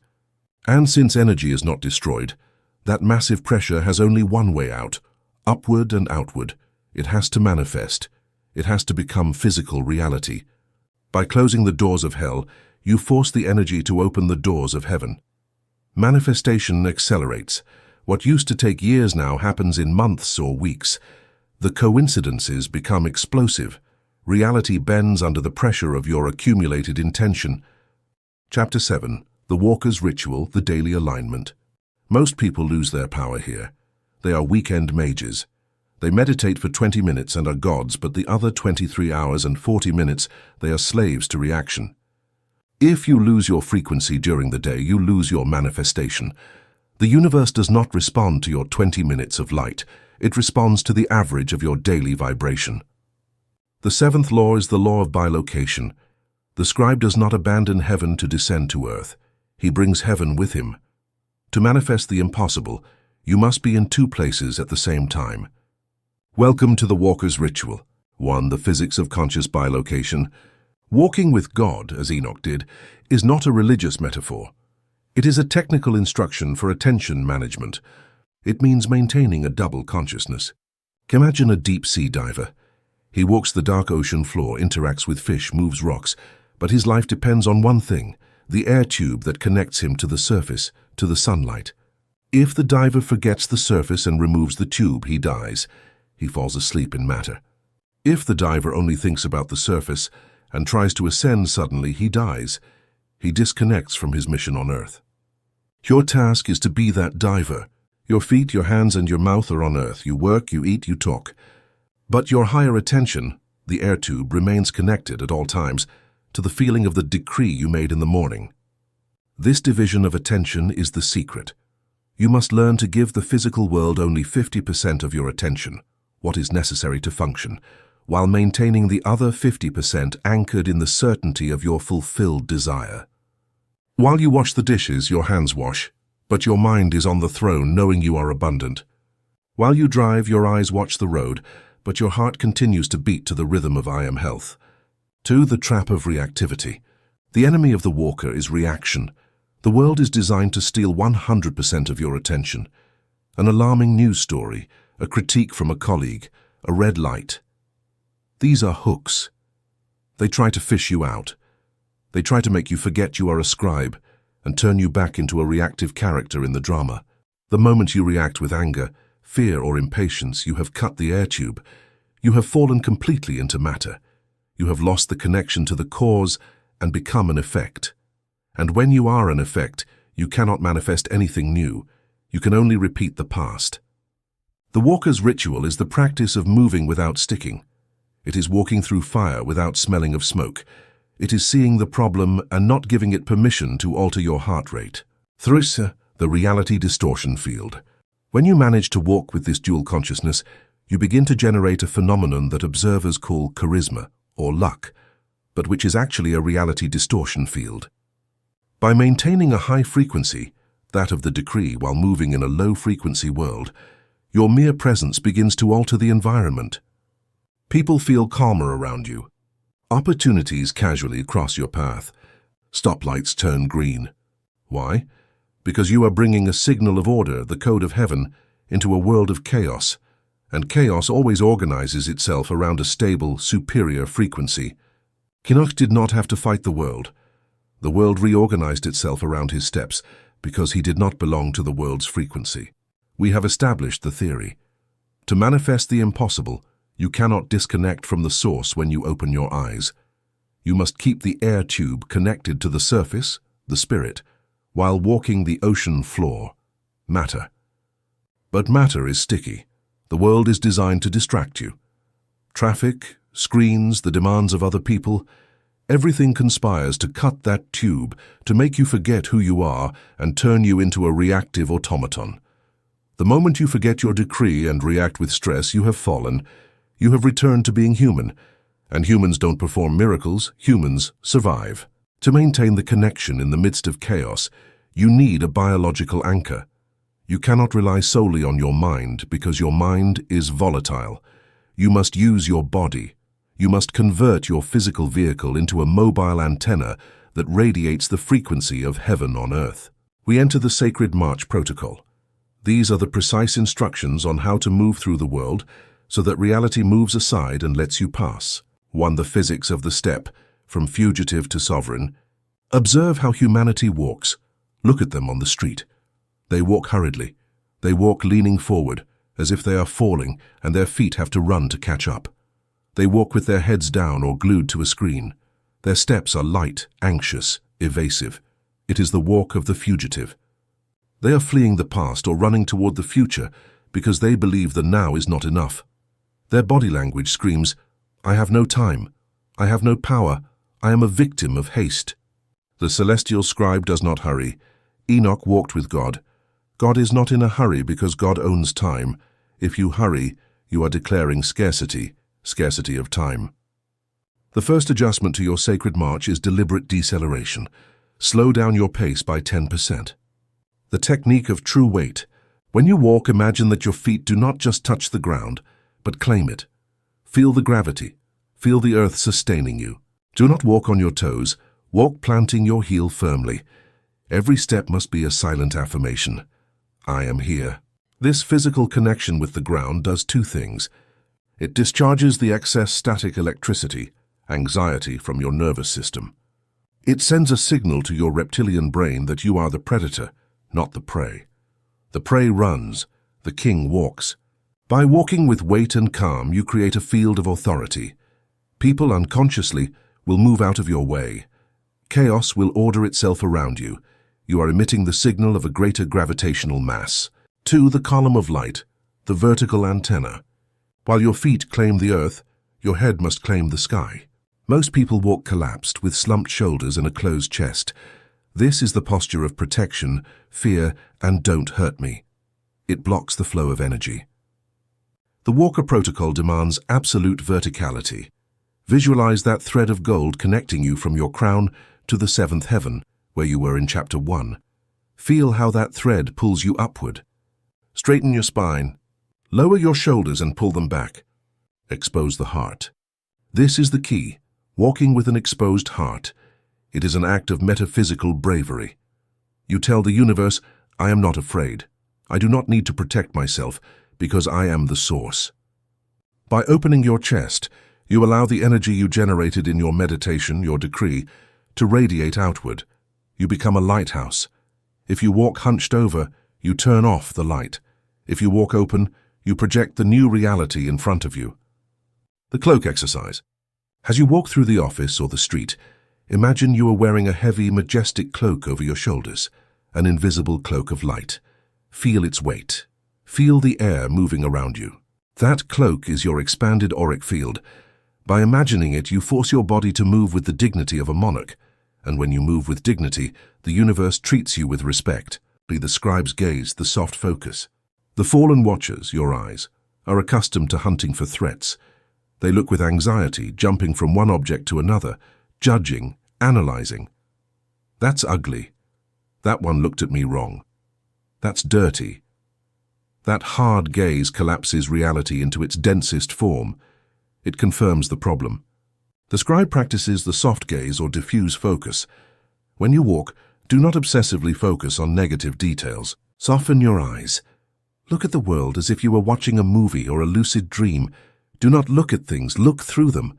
When you cross paths with someone who looks angry or dangerous, do not engage with their gaze.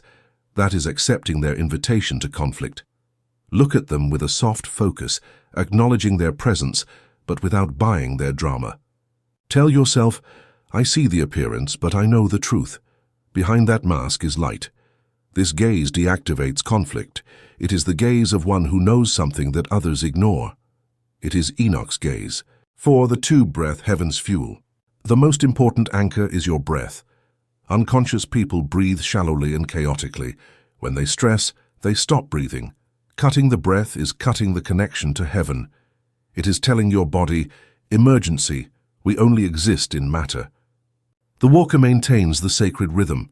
No matter what is happening outside, a tense meeting, a traffic jam, bad news, you maintain a deep, rhythmic abdominal breath. Imagine that air does not come from the contaminated atmosphere of the earth.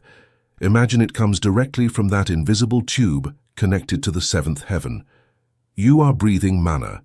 You are breathing particles of possibility. The respiratory reset technique. Every time you change activity, getting into the car, getting out, entering the office, sitting down to eat, take 3 conscious breaths. 1. Inhale light. 2. Exhale smoke, tension. 3. Remember your decree, I am peace. This resets your system every hour.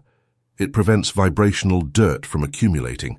It keeps you fresh, connected, and in control. 5. The secret agent of God, the hidden identity. To integrate this into social life without seeming strange, use the metaphor of the secret agent. You are in the world, you have a human name, a job, and a family. That is your cover. That is your disguise, but your true identity is that of a celestial scribe on a mission. No one around you knows it. They think you are John or Mary. They do not know you carry a pen of fire in your pocket and that you are rewriting the code of reality while you drink coffee with them. This attitude of secrecy is delightfully powerful. It gives you an ironic and secure distance from drama. When your boss yells at you, employee John would be scared. But the secret agent thinks, interesting, this character is agitated. It doesn't affect my mission, it's just background noise. You smile internally. You do not react. You take nothing personally because none of this is your true home. Your home is heaven. You are just traveling here. This playful detachment is the highest vibration of mastery. It allows you to be efficient in the world because you are not paralyzed by fear, but free from the world because you do not depend on its approval. 6. Active projection, blessing the ground. The walker does not just protect himself from the world, he transforms it. Remember, you are a projector. Where you place your foot, the earth changes. Where you place your eye, reality rearranges itself. As you walk down the street, practice conscious radiation. Imagine that with every step you are leaving tracks of golden light on the pavement. Imagine that your heart is a reactor, emitting waves of order and peace in a 10-meter radius. When you enter a chaotic place, a bank, a hospital, a government office, Do not contract, expand. Say mentally, I bring the light here, my presence orders this chaos. Observe what happens, it is almost unnerving. Aggressive people calm down or move away from you. Lines advance faster. The teller smiles at you. It is not luck, it is field physics. A coherent, strong field, you, organizes incoherent, weak fields, the environment. You become a thermostat, not a thermometer. You set the temperature of the place. You do not let the place dictate your temperature. 7. The emergency protocol, the micro-ascension. Despite all this, there will be moments when you will fall. Someone will hit a weak spot. A news story will hit you in the stomach. You will lose the connection. You will forget about being Enoch and return to being the victim. It is inevitable. We are human. The problem is not falling. The problem is how long you stay on the ground. Most people, when they fall into a negative emotion, stay there for days or weeks. They set up camp in the valley of the shadow. The scribe has the discipline of rapid return. The 10-second rule. When you realize you have fallen, you are angry, you are scared. Allow yourself to feel it for 10 seconds. Do not repress it. Feel the burn. And then say, enough, cut the scene. Make a physical gesture. Shake your hands, snap your fingers, stand up, break the bodily pattern, and perform a micro-ascension. You don't need 20 minutes, you only need 1 second. Close your eyes or unfocus them. Breathe once deeply, searching for the air tube. Remember the feeling of the throne. Say your word of power, I am peace, and open your eyes. You are back. You have re-established the connection. Do not punish yourself for having fallen. Punishment is low vibration. Simply get up and keep walking. Mastery is not never falling. It is getting up faster and faster, until the fall is just a blink in your frequency of light. 8. The nightly mirror test. At the end of the day, when you take off your shoes and prepare to return to sleep, ask yourself one question. How much time did I spend in heaven today, and how much on earth? Do not judge the percentage, just observe it.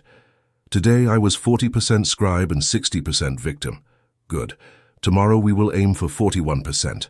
The goal is that little by little, the line between your meditation and your life blurs. That there is no difference between when you are praying and when you are working. That your entire life is a prayer in motion.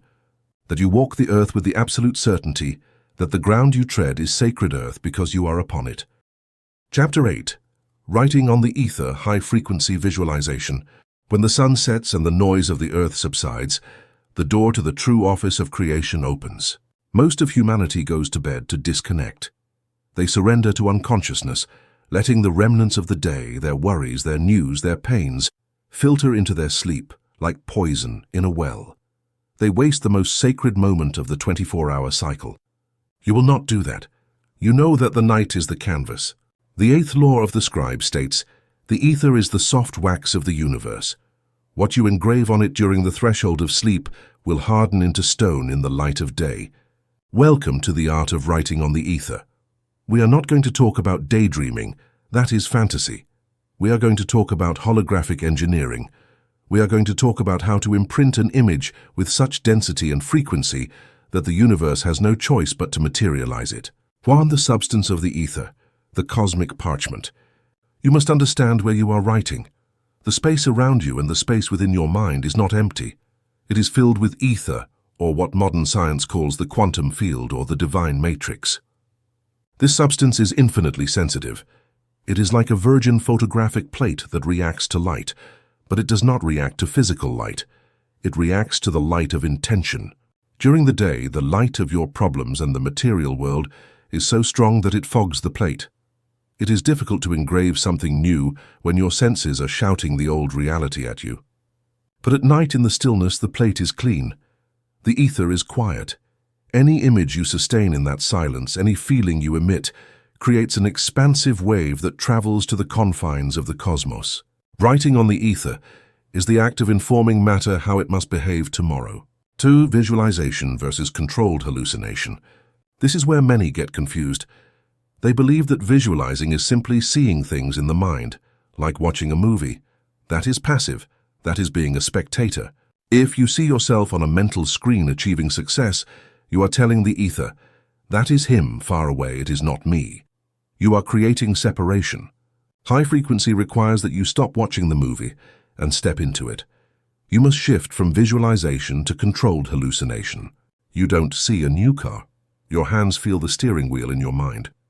You don't see money. Your fingers smell the bill and feel its texture. You don't see health. Your legs feel the power when running. The ether does not understand flat images. It understands sensory holograms. When you involve touch, hearing, and smell in your imagination, you trick your brain. Your nervous system starts firing the same signals as if it were actually happening. And when the brain believes it is real, the ether registers it as a fact, not as a wish. The scribe does not draw. The scribe inhabits the scene before it exists. 3. The moment of wet ink, the theta state. You cannot do this writing at any time. The concrete of the ether is hard during wakefulness. You need it to be soft. The moment the concrete softens is the hypnagogic state, theta. Those precious minutes when you are in bed, your body starts to feel heavy. Logical thoughts dissolve, and you feel like you could fall asleep at any second. That is the threshold of the temple. In that state, the critical mind, the guard who says that is impossible, has gone to sleep. But the subconscious, the builder, is awake and open-mouthed, ready to swallow anything you give it. If in that moment of sacred vulnerability you give it an image of fear, what if I can't pay tomorrow? The builder says, understood, fear, building disaster. But if in that moment with your last ounce of will, you engrave the image of your victory, the builder says, understood, victory, rearranging the universe. 4. The permanence of the engraving. In antiquity, what was written on clay was fired to make it eternal. In metaphysics, the fire that fires the image is deep sleep. Your goal in this ritual is not just to imagine and then get up to drink water. Your goal is to take the image with you into sleep. You must cross the border of unconsciousness while holding the pen over the paper. If the last thing that touches your mind before it shuts down is the sensation of your fulfilled desire, that sensation is fired for 8 hours in the subconscious oven. It becomes structure. It becomes destiny. To write on the tablets of heaven, you need laser precision. You cannot write an entire novel every night. You would get lost in the plot. You need a seal. You need a single, condensed, perfect image that contains the totality of your desire. And you need to know how to repeat it without effort, creating a groove in the mental substance until reality cracks and yields. We enter the Nocturnal Holography Workshop. This is the step-by-step protocol to design, project, and seal your master scene. 1. The architecture of the master scene, the design of the seal. Before going to bed, before turning off the light, you must have your seal ready. You cannot improvise in the theta state. Your mind will be too clouded to be creative. Design is done in wakefulness. Imprinting is done in sleep. Your seal is an imaginary scene, but not just any scene. For the ether to accept it as a rewrite command, it must comply with 3 laws of sacred architecture: brevity, perspective, and finality. Hey, the law of brevity, the micro-event. Do not build a long sequence. If you imagine winning the lottery, going to the bank, depositing the money, buying the house, and having the party, your mind will get distracted. You need a micro-event, a scene of 3 to 5 seconds, a frozen fragment of time that you can repeat in a loop over and over without tiring. It has to be so short that you can maintain total focus on every detail. B. The law of perspective, the protagonist's eye. This is the mistake 99% of people make. They see themselves in the movie. They see themselves from the outside as if a camera were recording them. If you see yourself, you are disassociating. You are telling the ether, that is happening to him, her, far away. It is not me. You must be inside your body. Do not see your body running. See the road moving under your feet and your arms swinging at your sides. Do not see yourself driving the new car. See your hands on the steering wheel and the dashboard in front of you. Do not see yourself being hugged. See the person's face over your shoulder or feel their hair on your cheek. The first person is the only perspective that registers the experience as lived reality. See the law of finality, the after the fact. Do not visualize the process. Do not visualize the how. Visualize the effect of the effect. You must go to the moment when the desire is already so real, so natural, and so past that you are celebrating it or simply living it. The best scene usually involves external validation. A handshake with someone congratulating you. Hearing the voice of a friend saying, "That's incredible that you pulled it off." Taustovihisa, seeing the wedding ring on your own finger. By designing a scene that implies fulfillment, you collapse the entire timeline necessary to get there. You don't have to worry about the intermediate steps. The end contains the means. 2. Transinduction, the descent to the basement. You have your scene. Now lie down, turn off the lights. Adopt a posture in which you do not have to move. If you move, you send electrical signals to the brain that wake you up. Your goal now is to lower the brain waves from beta, alert, to alpha, and then to theta, deep sleepiness.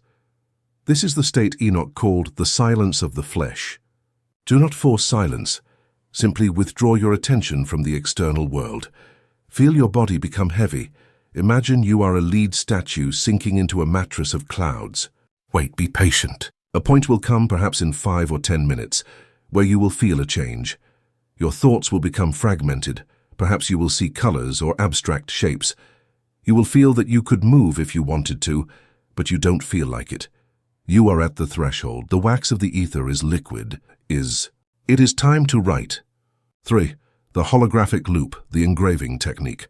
Now gently, without tension, bring your master scene to the screen of your mind, but do not look at it. Enter it. Step 1. Sensory anchor, the touch of reality. Vision is weak in the theta state. The most powerful sense for tricking the subconscious is touch. In your scene, touch something. If it is a handshake, feel the solidity of the other hand, its temperature, its texture. If it is a car, feel the leather of the steering wheel. If it is money, feel the paper. Make that touch solid. Give it density. In the moment your imaginary hand feels the resistance of an imaginary object, the brain stops distinguishing the hallucination from reality. It has accepted the hologram. Step 2. The repetition loop, the mill wheel. Execute your 5-second scene. Feel the handshake. Hear congratulations. Feel your reaction. End of scene. Immediately rewind and start again. This is crucial. Do not leave blank spaces between the end and the beginning. Create a continuous ring, a loop. At first you will have to concentrate to maintain it, but after 10 or 20 repetitions, the loop will take on a life of its own. It will start spinning by itself. It will become automatic, like a catchy song. You will find yourself living the scene effortlessly. You are no longer creating it, you are inside it. Step 3. The injection of the ink, the emotion. The image is the form, but emotion is the ink that is engraved. While spinning in the loop, allow the emotion of the fulfilled desire to arise. What do you feel? Is it hysterical euphoria? Probably not. Euphoria is for the moment of surprise. The feeling of real fulfillment is usually deep relief, gratitude, and satisfaction. Finally, it is done, thank you. Feel that relief washing over your body. Feel your muscles relax even more. That relaxation is the signal that resistance has disappeared. The message has been received. 4. The battle against drift, managing distraction. During this process, your monkey mind will try to sabotage you. Suddenly, you will find yourself thinking about what you will have for breakfast tomorrow or a work problem. You will have exited the loop. This is normal. Do not get angry. Do not judge yourself. Frustration wakes you up and hardens the ether. Simply, with the gentleness of one who leads a stray sheep, bring your attention back to the loop. Come back here, feel the hand, hear the voice. Resume the spin. Gentle persistence is the key. Every time you bring your mind back, you are strengthening the muscle of your will and deepening the groove in reality. 5. The seal of sleep, the fall into forgetting. Here we arrive at the final goal of the entire ritual. Your goal is not to do this for an hour. Your goal is to lose consciousness while doing it. You want the loop to be the bridge that takes you from the waking state to deep sleep. You want the last impression on your mind, the last flavor in your psychological mouth before the self disappears, to be the reality of your fulfilled desire. Why? Because as the ancients and deep psychology teach, the subconscious ruminates on the last impression throughout the sleep cycle. If you fall asleep doing the loop, the giant takes that scene and says, "This is the current reality. The king fell asleep in this reality, therefore I must make the universe match it." For 8 hours while your logic sleeps, the celestial scribe works. He reorganizes your cellular structure. He emits signals to the quantum field. He attracts circumstances. You are using 1/3 of your life, sleep, to build the other 2/3. Strive to fall asleep in the action. If you feel yourself fading, do not resist. Let yourself fall, maintaining the perfume of fulfilled satisfaction. 6. Waking up in a new timeline. If you have executed the protocol correctly, you will notice something the next morning. You will not wake up with the usual anxiety or heaviness. You will wake up with a strange sense of certainty, or it is done. You will feel that something has changed in the atmosphere of your life. Perhaps you won't see the money on the nightstand yet, but you will feel that it is already yours. You will have lost the desperation of desire. You will feel the calm of possession. That calm is the proof that the writing on the ether has been successful. The ink has dried. The decree is engraved. Now it is only a matter of time, the time it takes for the clay of the physical world to bake, until you see it with your open eyes. 7. Advanced practice, the sensation of the ring. For those who struggle with visualization, there is a purely tactile, extremely powerful variant. Enoch received a ring of power. You can imagine yours. If your desire is status, marriage, power, or wealth, imagine that you have a ring on your finger that symbolizes that state. Enter the theta state, and simply, over and over, turn that imaginary ring with your thumb. Feel the cold metal, feel the solidity, and while you turn it, feel, I am this, I have this, I am married to this destiny. Do it until you fall asleep. The sense of touch is the most real to the primitive brain. Feeling an object that implies your desire is a quick way to hack disbelief. Hate the final warning, non-interference during the day. You have written your letter at night and thrown it into the universe's mailbox. Do not go to the mailbox the next day to try to take it out to see if it is well written. That is doubt. And doubt erases the writing. When you get up, act like someone who has already given the order. If worry assails you during the day, will it work? Remember your night. Tell yourself, I already lived it last night. It is already a fact in the ether. Now I am just waiting for the movie to be developed. I don't have to do anything else. This passive trust during the day is the perfect complement to the active writing of the night. Chapter 9. The Voice of Thunder, the Command of Authority. Here is where the scribe must learn to speak, but not to speak like a human who asks permission or narrates their misfortune. He must speak like the thunder. The 9th law of the scribe states, silence accumulates the power, but the voice releases it. Matter is deaf to supplication, but vibrates before the command of authority. Welcome to the discipline of the voice of thunder. 1. The physics of the creative sound, cymatics. To understand why your voice can change reality, you must stop seeing words as meanings and start seeing them as frequencies. The science of cymatics demonstrates that sound has the capacity to organize matter. A specific tone can cause sand to arrange itself into perfect mandalas. A different tone can cause glass to shatter. Your voice is an instrument of molecular rearrangement.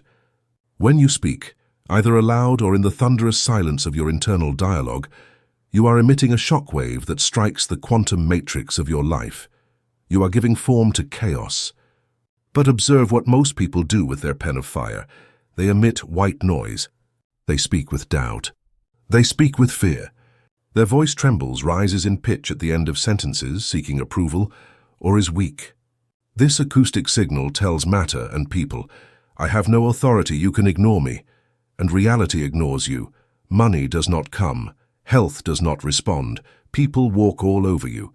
2. The tone of sovereignty. Enoch Metatron did not ask, he commanded. The thunder does not refer to volume, you do not need to shout. A king does not shout, a king whispers, and armies move. The thunder refers to resonance. It is a quality of the voice born in the belly, not the throat. It is a voice charged with the energy of absolute certainty. When you speak with the voice of thunder, your words are not descriptive. The situation is difficult. They are prescriptive. The situation is ordered now. You are injecting your will directly into the fabric of space-time. 3. Speaking to the mountain. There is an ancient teaching repeated by masters like Jesus that is literal. Whoever says to this mountain, be removed and be cast into the sea, and does not doubt in his heart, whatever he says will be done for him. Note the instruction. It does not say talk about the mountain, complain about the problem. It does not say talk to God about the mountain, pray in fear. It says speak to the mountain.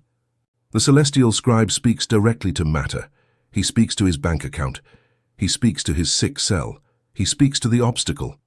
And he does not speak to it as an equal. He speaks to it as a hierarchical superior. Matter has no will of its own. It is energy awaiting an instruction. If you do not give it an instruction with authority, matter follows the inertia of chaos, entropy. But if you give it a command of thunder, matter must obey the law of superior vibration. For the end of the victim narrative, the greatest waste of your acoustic power is complaint. Every time you verbalize your problem, you're using your voice of thunder to decree, this is real, this is solid, this is terrible. You are using your own magic to curse yourself. The scribe takes a vow of silence regarding his misfortune. He only opens his mouth to decree what should be. If you cannot speak with authority about your victory, it is better to be silent. Silence is neutral. Complaint is destructive. Most human beings have their voice trapped in their throat. They speak from fear, from doubt, from the need to please.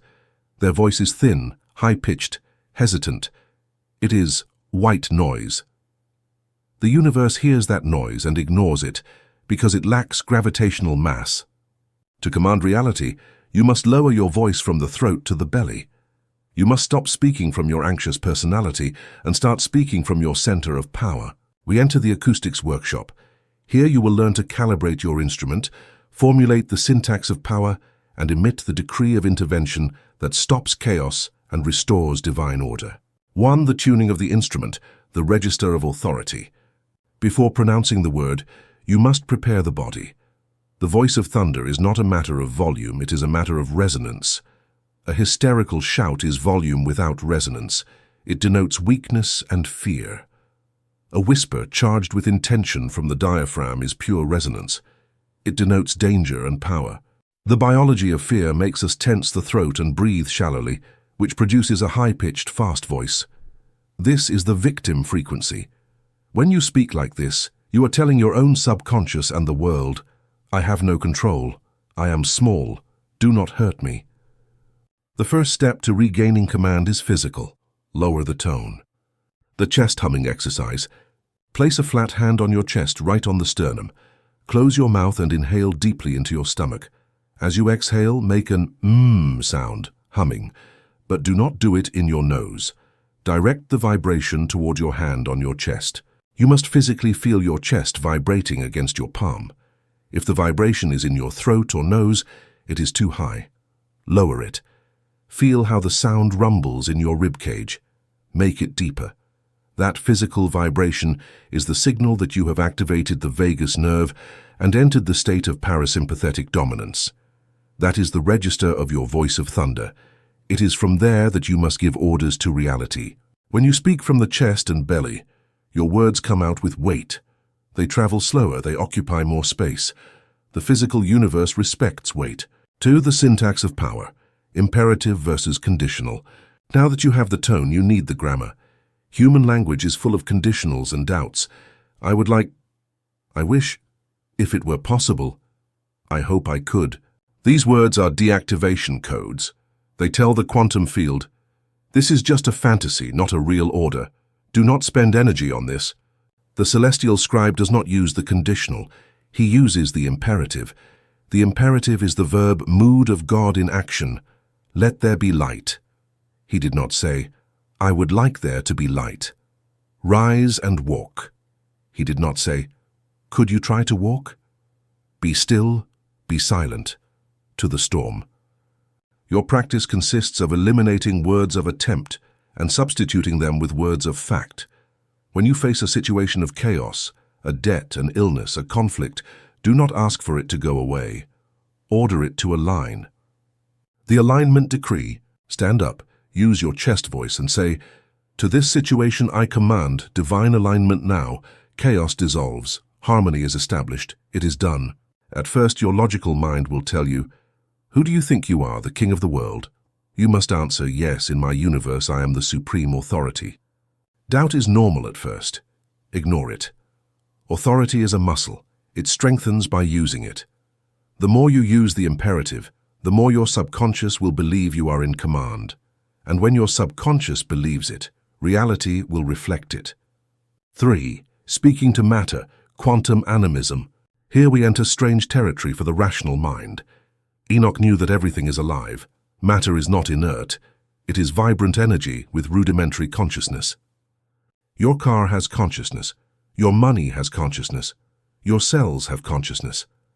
And that consciousness is waiting for instructions. If you don't speak to it, it follows entropy, natural chaos. If you speak to it with fear, this car always breaks down. It obeys the fear. The Voice of Thunder protocol involves speaking directly to objects and situations. This is not metaphor. You must do it literally. To the bank account. Open the app, look at the number, speak to it aloud if you're alone. I bless you, I command you to grow. You are the energy of freedom. I am your owner, not your slave. Multiply. To the sick organ. Place your hand over the area. Speak to it. I see you, I love you, but inflammation is not permitted to be here. I command relaxation. I command flow. Return to the original design. To the house, speak to the walls. Peace in this house, only abundance enters through that door. When you speak to matter with authority and love, you are collapsing the wave function. You are imposing your will on the atomic structure. Matter wants to be commanded. It yearns for direction. It is relieved when a strong consciousness tells it what to do. Tyranny, the decree of intervention, breaking stagnation. Sometimes life gets stuck. A procedure doesn't move forward. Money doesn't arrive.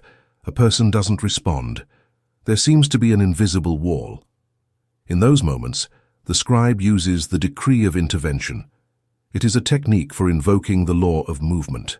Visualize the obstacle, the procedure, the person, the blockage, as a rock in the road.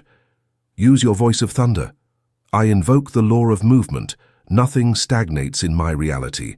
I break this blockage now. Open up, circulate, move forward.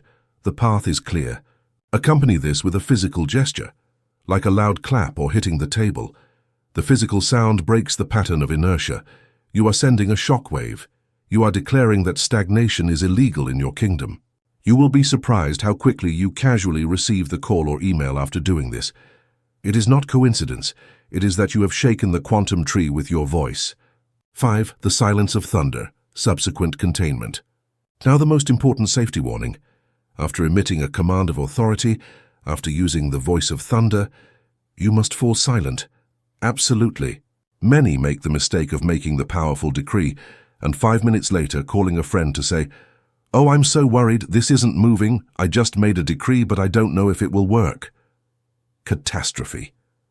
With those words of doubt you have cancelled the decree. You have undone the fabric you just wove. The law states, a decree is not discussed. A decree is executed. After giving the order, act as if it is an accomplished fact. If doubt assails you, do not verbalize it. The silence following the decree is the sealing wax that protects it. Keep your mouth closed about your fears. If you cannot speak with faith, do not speak. Silence is neutral. Complaint is destructive. Protect your magic with your silence. 6. The inner voice, the king's dialogue. You cannot always speak aloud. Sometimes you are in a meeting, on the bus, or with people.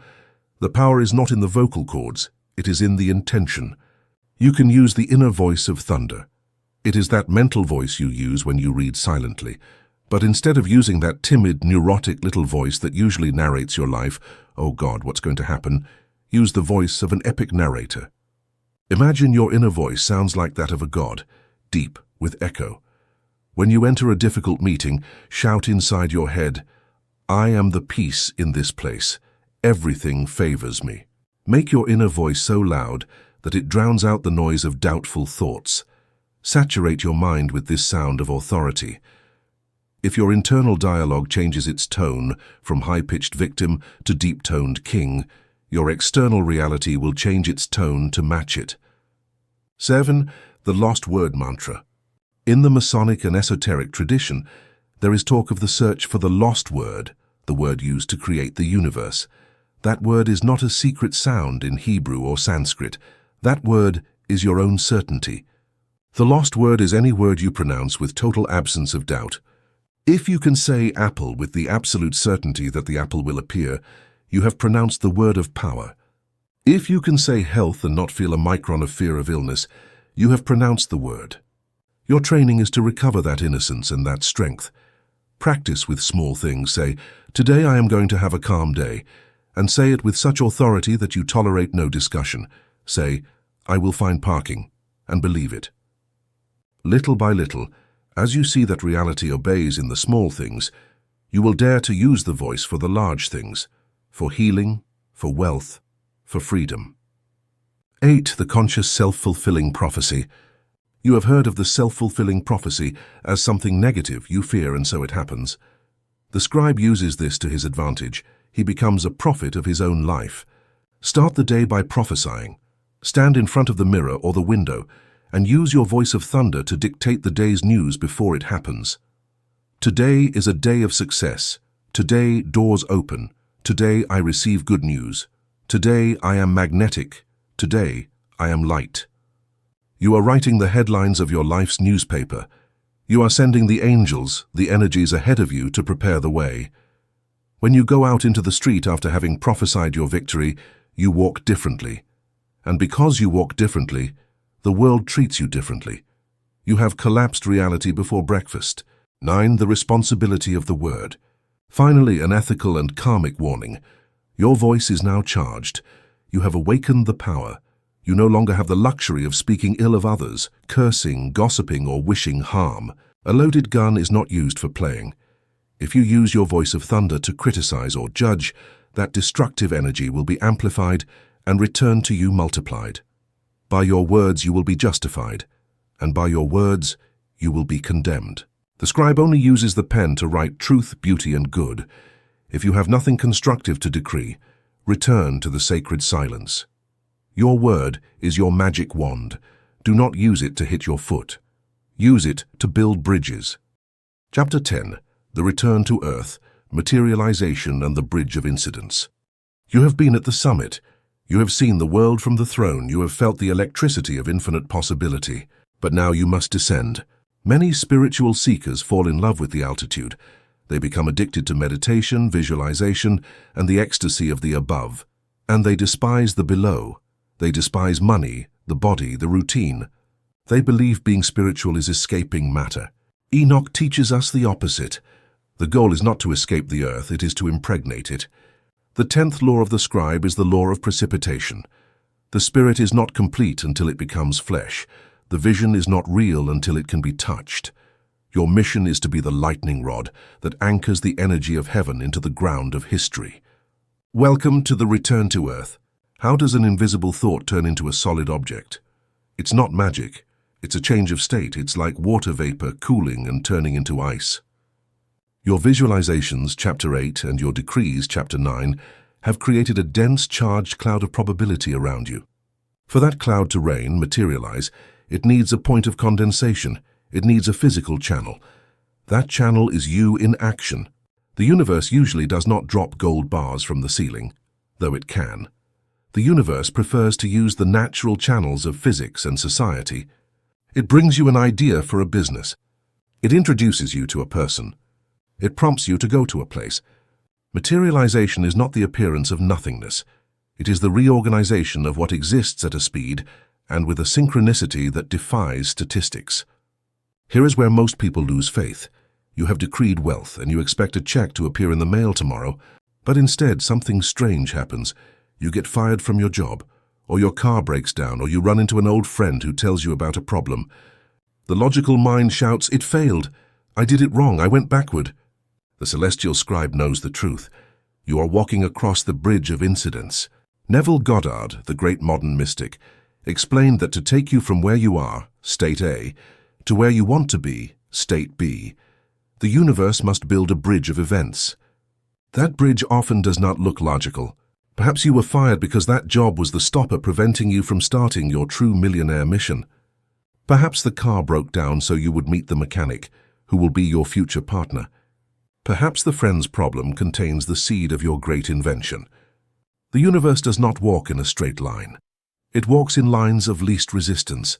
When you decree the end, the universe reorganizes the means, and that reorganization often looks like chaos at first. If you judge the incident as bad, you cut the bridge, you stop halfway. If you walk across the incident with blind faith, knowing it is part of the plan, you reach the destination. To cross the bridge, you have to move your feet, you have to act. But there are two types of action. Forced action, of the human, born of fear. I have to do this to make it happen. It is heavy, anxious, exhausting. It is trying to push the river.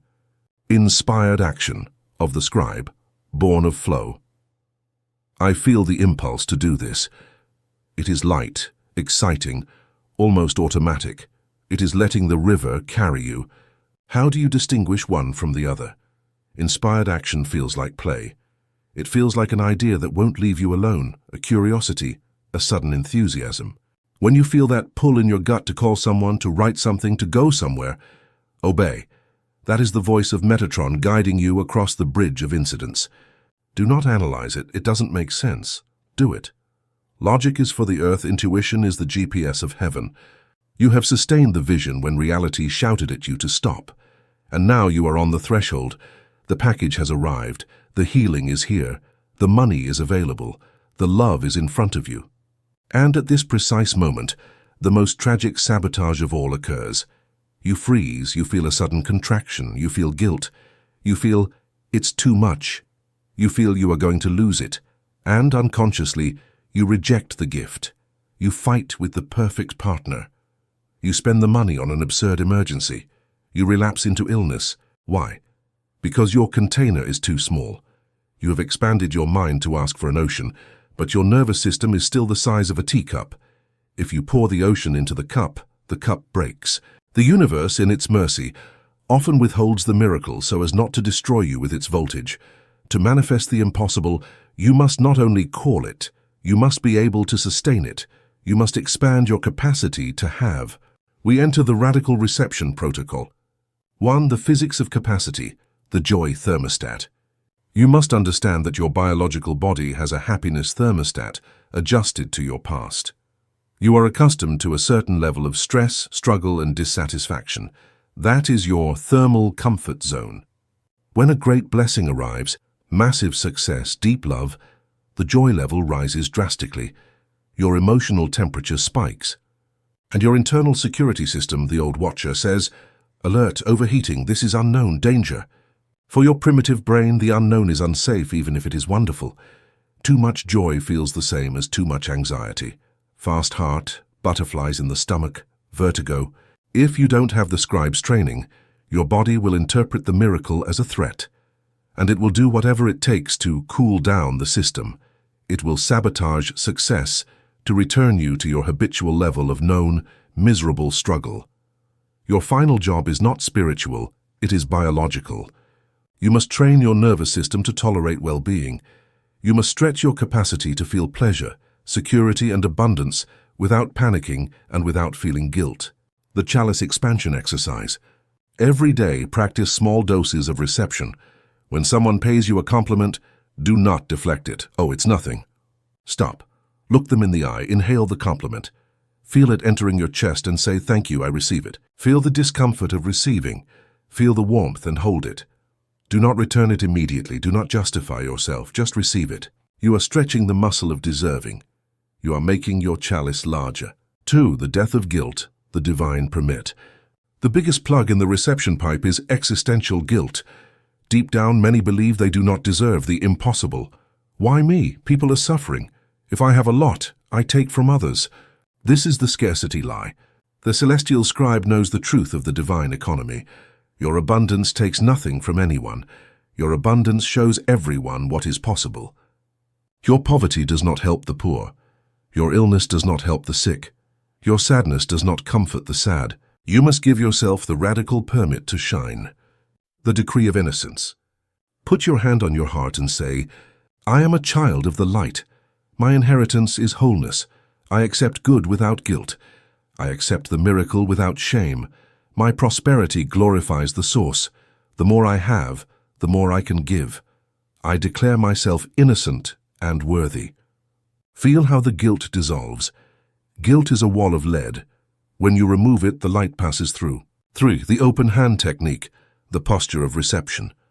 Most people live with clenched fists, clinging to what they have, fear of loss, or striking to get more, struggle. A closed fist cannot receive anything new. To receive, you must open your hand, and opening your hand implies vulnerability. The Enoch protocol demands that you live with open hands. It is a mental attitude of total availability. It means releasing control of the how and the when, which you learned in Part 2, and trusting that what arrives is correct. The physical ritual. When you meditate or even when you walk, turn the palms of your hands up or outward. This simple anatomical gesture changes your psychology. It tells the universe, I am ready, I have no weapons, I have no shields, I am open to receiving your delivery. It is the posture of supreme confidence. Only a king who knows he is secure dares to lower his guard and open his hands. Or the law of naturalness, Neville's secret. How do you know you are ready to receive the miracle? When the miracle seems natural to you. If you still think that earning that amount of money or healing from that illness is incredible, amazing, impossible, then you are still keeping it away. You are putting it on a pedestal. And what is on a pedestal is out of your reach. You must take the miracle off the pedestal. You must normalize it. You must reach the mental point where having that success feels as natural as wearing your old shoes. Of course I am rich. It is normal. Of course I am healthy. It is my natural state. When the emotion shifts from hysterical euphoria to natural tranquility, resistance disappears. Water flows downward. The miracle flows to where there is the least resistance. Naturalness is the absence of resistance. Your job in the final phase is to so familiarize yourself with your desire in your mind, through repeated visualization, that when it appears physically, your reaction is not, oh my God, I can't believe it, but, here you are. I was expecting you. Thank you. 5. Energetic possession, the act of taking. Receiving is not passive. Receiving is an act of taking possession. In ancient law, the land belonged not to the one who looked at it, but to the one who stepped on it and fenced it. You must fence your desire with your vibration. When the opportunity arrives, the bridge of incidents leads you to the door. Do not hesitate.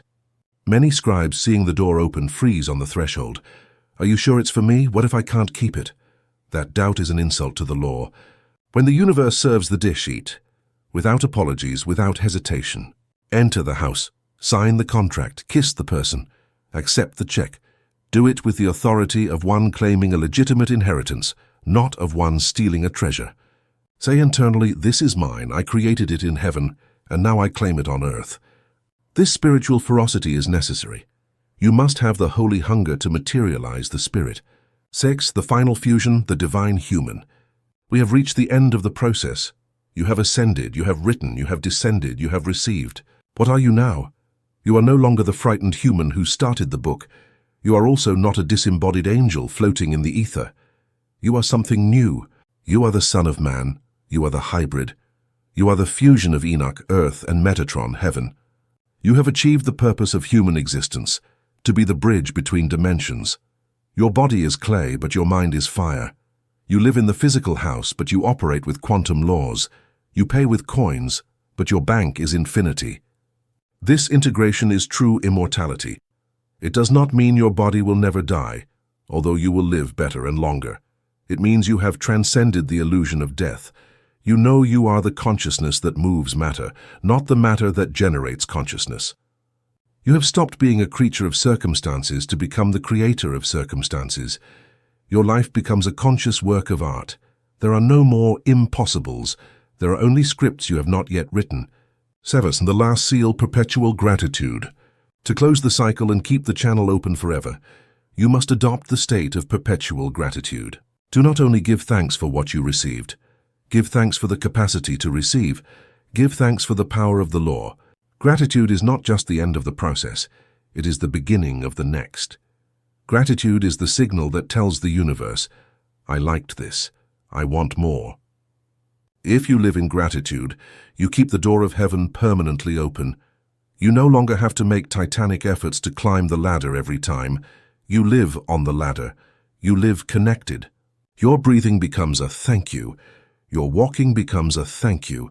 And in that state of grace, manifestation stops being work and becomes a flow. Things arrive before you ask for them. Answers arrive before the question. The path opens before you take the step. You have entered the rhythm of God. We have reached the end of the parchment. You began this journey as a human being trapped in the gravity of the earth, looking up, pleading for a miracle. You believed that reality was solid, that destiny was written in stone, and that your problems were invincible giants. But you have walked the path of Enoch. You have ascended the celestial ladder and seen the world from the throne. You have discovered that giants are ants, and that matter is only light awaiting a command. You broke the ceiling of logic. You learned to silence the fallen watchers, your deceptive senses, and had the courage to die to your old self to be born as a sovereign consciousness. You took the pen of fire. You learned to navigate the library of destinies, to choose your future, and to decree it with the authority of the thunder. You learned to seal the abyss of fear and protect your creation with sacred silence. You descended from the mountain. You learned to walk among men with dual vision, to turn your sleep into a reality factory, and to receive the miracle with open hands and an innocent heart. The manual closes here, but your work is just beginning. The immortality Enoch speaks of is not just living forever in a body, it is living forever as cause. The mortal is a victim of history. The immortal is the author of history. From today on, you no longer have permission to be a victim. You know too much. You have seen the threads behind the curtain. You know that every thought is a stroke on the tablet. You know that every emotion is the climate of your future. You know that there is nothing impossible, only states of consciousness you have not yet visited. You are the bridge between heaven and earth. You are the scribe. Your life is the blank page, and the ink is infinite. Do not wait for the world to tell you who you are. You tell the world. Your question every morning is no longer, "What is going to happen to me today?" but "What miracle will I write today on the flesh of the world?" If this manual has restored your divine origin and handed you the keys to the kingdom, seal this covenant now. Subscribe to our channel, Path of Knowledge, to continue receiving the wisdom of the ancients. Like this video as your signature in the Book of Life. Share this forbidden knowledge with those who are ready to awaken. Thank you for your time, for your bravery in climbing the mountain, and for the irrevocable decision to manifest the impossible.